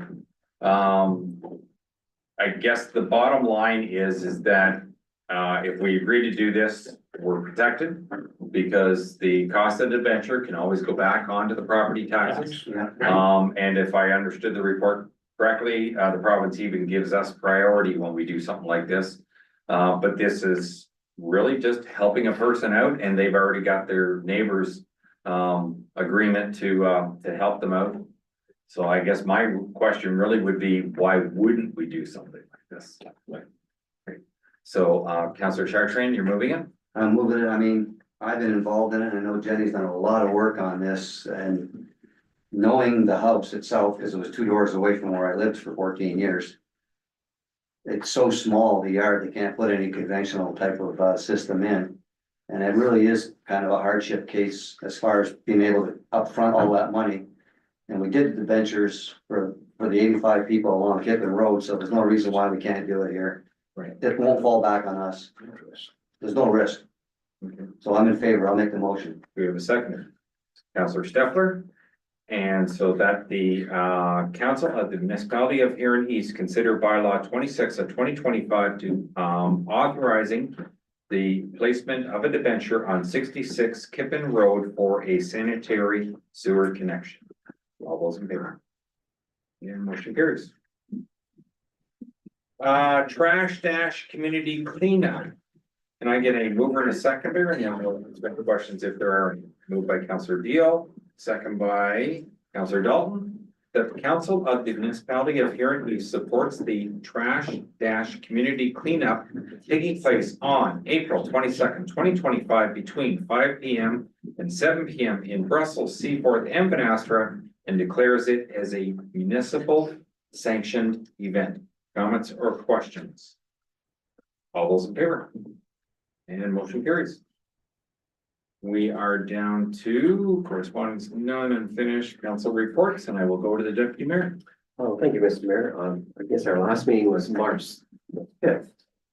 Rick Kustra and Wim Feds presented a report there on the activities that were going on at the Huron View demonstration farm over the last year, highlighting the advantages of using cover crops and how the yields are still very reasonable. East Van Amersfoort presented a report entitled Draft County Official Plan Amendment.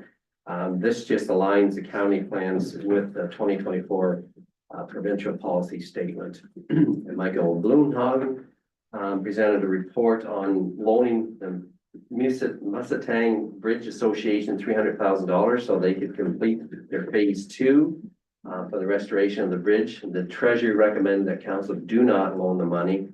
And that recommendation was deferred by council for more information. So that's all I have. Are there any other boards, committees, meetings, or seminars that anybody wants to report on? Councillor Wilson.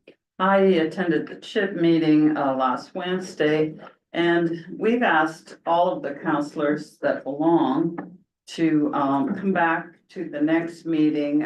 We don't have them once a month anymore, so it'll be probably June or something by the time we go back.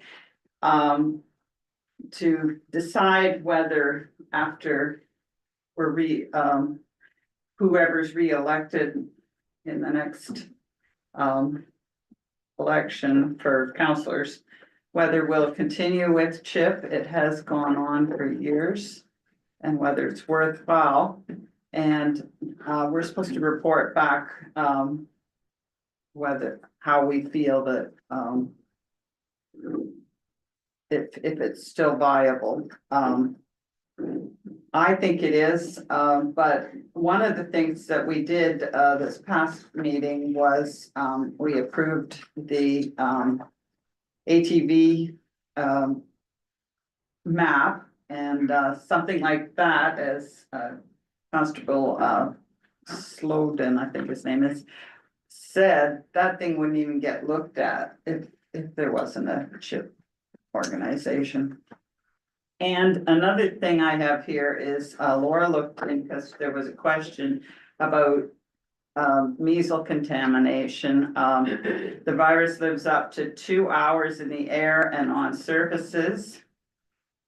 People who are not immune to measles can be infected if they breathe the contaminated air or touch the contaminated surface and touch their eyes, nose, and mouth.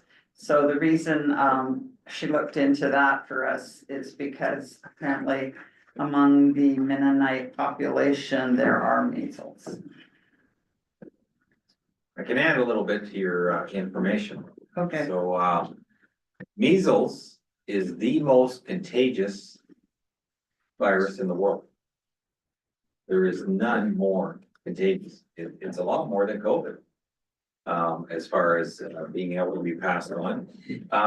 People that have received the measles vaccines can still catch measles, but usually are not contagious to anybody else after the fact. So that's one benefit of it. Now, the majority of people that have got the vaccine also don't catch it, but some still do. But typically they're found not to be contagious. Biggest problem with measles is 4 days before you go to your doctor, you've already had it, and that's the period where you're contagious. You go to the doctor, and 4 days after that, so there's an 8-day period. And by the time you get the results back from the doctor, that it's confirmed you got measles or whatever, you're no longer contagious. So it's a bit of a problem to deal with. But the biggest thing is, yeah, get more people vaccinated. They are trying hard. They're doing as best a job they can, but the problem is, we all let our guard down when things go by the wayside over time. So I also have here that adults born before 1970 are generally considered protected. Shit. Yeah.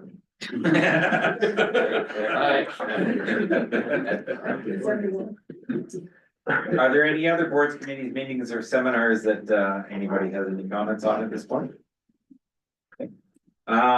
Next, we had the Water and Sewer Committee annual reports, and I know since Sean gave his presentation to the Water and Sewer Committee this afternoon, he would love to do it again if anybody has any questions. Just take. Or you can accept the recommendation of the committee that they did a good job and the information was vetted. Any questions of council at this time? Councilor Chartrand. Just a comment that we had our meeting and your sewer and water committee accepted them, so save you the time. Just make one amendment to them. The Vanastra drinking water system reports that were issued with the agenda. There was just an incorrect system number, so those were recirculated to the committee. They did receive the updated numbered reports. Those will be appended to the minutes, just so that the official reports are gonna be on record. Okay, thank you for that, Deputy Mayor. Mr. Mayor, I also noticed when I was reading through the Brussels report, it says it services 1,800 people. That's usually, I think, 1,000 people in Brussels.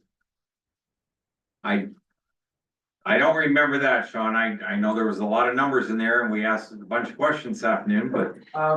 Sometimes some of those numbers are directly pulled from government documents, like previous ministry reports. Right. Because we don't always, conduct our own census information, so that's where a number like that would be. That's what I assumed that, yeah. Thank you. Any other questions on the Water and Sewer Committee annual reports? Seeing none, can I get a mover and a seconder, please, to accept Councillor Chartrand, Councillor Fisher, that the Council of the Municipality of Huron East accept the Water and Sewer annual reports as presented to the Water and Sewer Committee on March 18th, 2025. All those in favor? And motion carries. Are there any requests by members of council this time? Councillor Steffer. Just have a question for Deputy Mayor, the Blue Water Recycle, you're on the board, correct? Yeah. There's a strike vote coming for Friday, I believe. How's that gonna affect our constituents? Well, it certainly could affect, the fuller story was they have been negotiating for a while now. They had an agreement, they had the vote on Saturday. The vote still passed to strike. They continued on, that was on Saturday, so they continued negotiating. So it was actually going to vote again today, so they're hoping that it passes. If not, the strike date, I believe if it's March 24th now, if this negotiating fails, the next strike date would be then. So in fact, if they do vote on strike, then yes, it will affect. They have a pool of drivers, casual and part-time drivers that can certainly pick up the slack, but it may involve maybe garbage being moved to picked up on weekends and things like that as manpower is there. So So we would let our constituents know this from here in East through a memo? That's correct. Yeah, as soon as we know. So we actually have a board meeting on Thursday morning, so I don't know whether we're all going to have to go out and get AZ licenses or work in in the facility down there, but hopefully it's good news anyway, but thanks for bringing that up. No, thank you. Any other requests by members at this point? Seeing none, are there any notices of motion from council? Councillor Fisher. Thank you, Mr. Mayor. I'd like to make one for April 29th, please. I'm not able to be here on the 15th. And the current state of tariffs between US and Canada, my motion would be that we allow businesses, industries in Huron East that are adversely affected by the tariff situation, be it the Canadian tariffs or the American tariffs, that they be allowed to defer their taxes and penalties for up to 2 years, or if the tariffs are solved, rescinded, whatever. And then at that 2-year mark, they work with the municipality to pay their taxes back in full.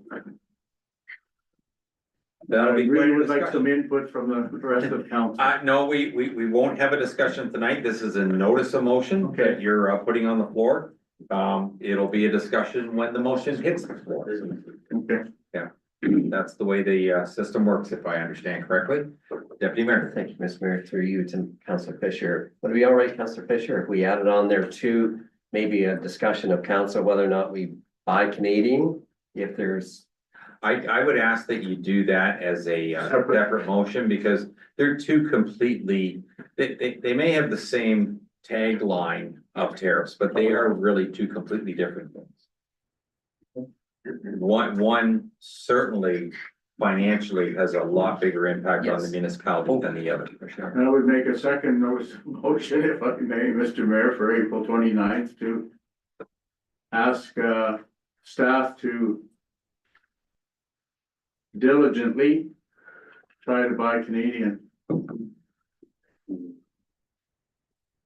Okay. Do you need anything else at this point, clerk? No, okay. Are there any announcements by members of council this time? Councillor Deal. Just want to bring thanks from Elections Ontario. We had a whirlwind election, but the staffing at the arena was awesome. Couldn't have asked for any better commitments, and anything we needed, it was there. Any help we needed was great. And there will be a little extra rent money coming in, and we would like it to possibly stay within the arena. I know the heaters and stuff are going to need fixed there, because with the ice and stuff, it caused an issue, and so we were kind of looking at something specifically for the Brussels Morrison Gray Arena for that little bit of extra money to stay there. Okay, so at the moment, that's a comment to council. It's a comment. It's a comment. Okay, Thank you very much. not a problem. Are there any other announcements at this point? Seeing none, we are down to other business, and can I get a mover and a seconder for starting the bylaws here? Councillor Wilby and Councillor Chartrand, that be it hereby resolved that bylaw 23/2025, a bylaw for the Smith Drainage Works be given first, second, third, and final readings. First and second. Sorry. Wow, I had it memorized. First and second readings and signed by the mayor and the clerk, and the seal of the corporation be affixed to. All those in favor? Motion carries. Can I get a mover and a seconder for bylaw 24, deputy mayor and Councillor Morrison, that be it hereby resolved that bylaw 24 of 2025, a bylaw to appoint a community emergency management coordinator, give first, second, third, and final readings. Oops, in the page. And signed by the mayor and the clerk, and the seal of the corporation be affixed thereto. All those in favor? Motion carries. And a mover and a seconder for bylaw 25, please. Counselor Deal, Counselor Chartrand, that be it hereby resolved that bylaw 25 of 2025, a bylaw to authorize an agreement for the provision of library facilities and services be given first, second, third, and final readings, signed by the mayor and the clerk, and the seal of the corporation be affixed thereto. All those in favor? Carries. Mover and a seconder for bylaw 26. Counselor Deal and Counselor Dalton. That be it hereby resolved that bylaw 26 of 2025, a bylaw to authorize the Seaforth Sanitary Sewer Extension and charge 66 Kippen Road, Egmontville. And charge, 66 Kippen Road, Egmontville be given first, second, third, and final readings and signed by the mayor and the clerk, and the seal of the corporation be affixed thereto. All those in favor? Oh, yes. Counselor Question, Mr. Mayor, shouldn't that be 67 Water Street, pay the frontage? Well, it's, Venture bought out the property that was putting the line in. oh, okay, so the debenture has to be purchased by the property putting the line in, Bob. Yeah, 67 Water Street, okay, I guess it's, all right, Going on the Kippen property. Eckert's property. yeah. They have a separate agreement between themselves that Water Street will pay the debenture. Okay, thank you. Okay. All those in favor of the motion? And motion carries. And can I get a mover and a seconder for bylaw 27, please? Deputy Mayor and Counselor Deal, that be it hereby resolved that bylaw 27 of 2025, a bylaw to authorize an Ontario transfer payment agreement be given first, second, third, and final readings, signed by the mayor and the clerk, and the seal of the corporation be affixed thereto. All those in favor? Carried. I didn't bring this up under messages, and just before we go to close or under announcements. Maybe it could have been a notice of motion, but I'm not making one at the moment, but I will want council's approval. I would like it to be on an agenda at some point. With the check signing authority. We've already changed that bylaw a number of times and staff take care of the majority of them. But there are certain ones that don't fall within the way we wrote the bylaw, and I'm gonna give you an example. When they do payroll or they gotta do deductions to the government, quite often by the time the staff get the paperwork done and it's gotta be done, they got 24 or 48 hours before the check has to be signed and it's gotta be deposited. Well, if I'm not available, they gotta get the deputy mayor to drive down from Gray. And I'm only talking about things that are government checks that go out. It doesn't make any sense to me that one of the council members has to come and sign it. It's not got somebody's name on it. If you wanna change your name to Revenue Canada Service, that's fine. You could rip us off. But those things don't make any sense. I think it would just be so much simpler for the office staff to not have to track me down, get me to come in by a certain time because we gotta have this at the bank by the end of the day today or something like that. I'm just looking for staff to come back with some sort of report of things that are redundant when it comes to those types of things. If that's acceptable to council. So, thank you. We do have a closed session. Can I get a mover and a seconder to go into close? Moved by Councillor Deal, second by Councillor Morrison, that a closed meeting of council be held on Tuesday, March 18, 2025 at 8:13 p.m. in the Town Hall Council Chamber in accordance with section 239 of the Municipal Act 2001 for the purpose of the following matters. Thank you very much, folks. Adoption of the March 4th, 2025 closed session of council meeting minutes. And then number 2, under 239, paragraph 2, subsection B, personal matters about identifiable individuals, and that the CAO, Brad McRoberts, and clerk Jessica Rudy remained in the closed session. All those in favor? And motion carries.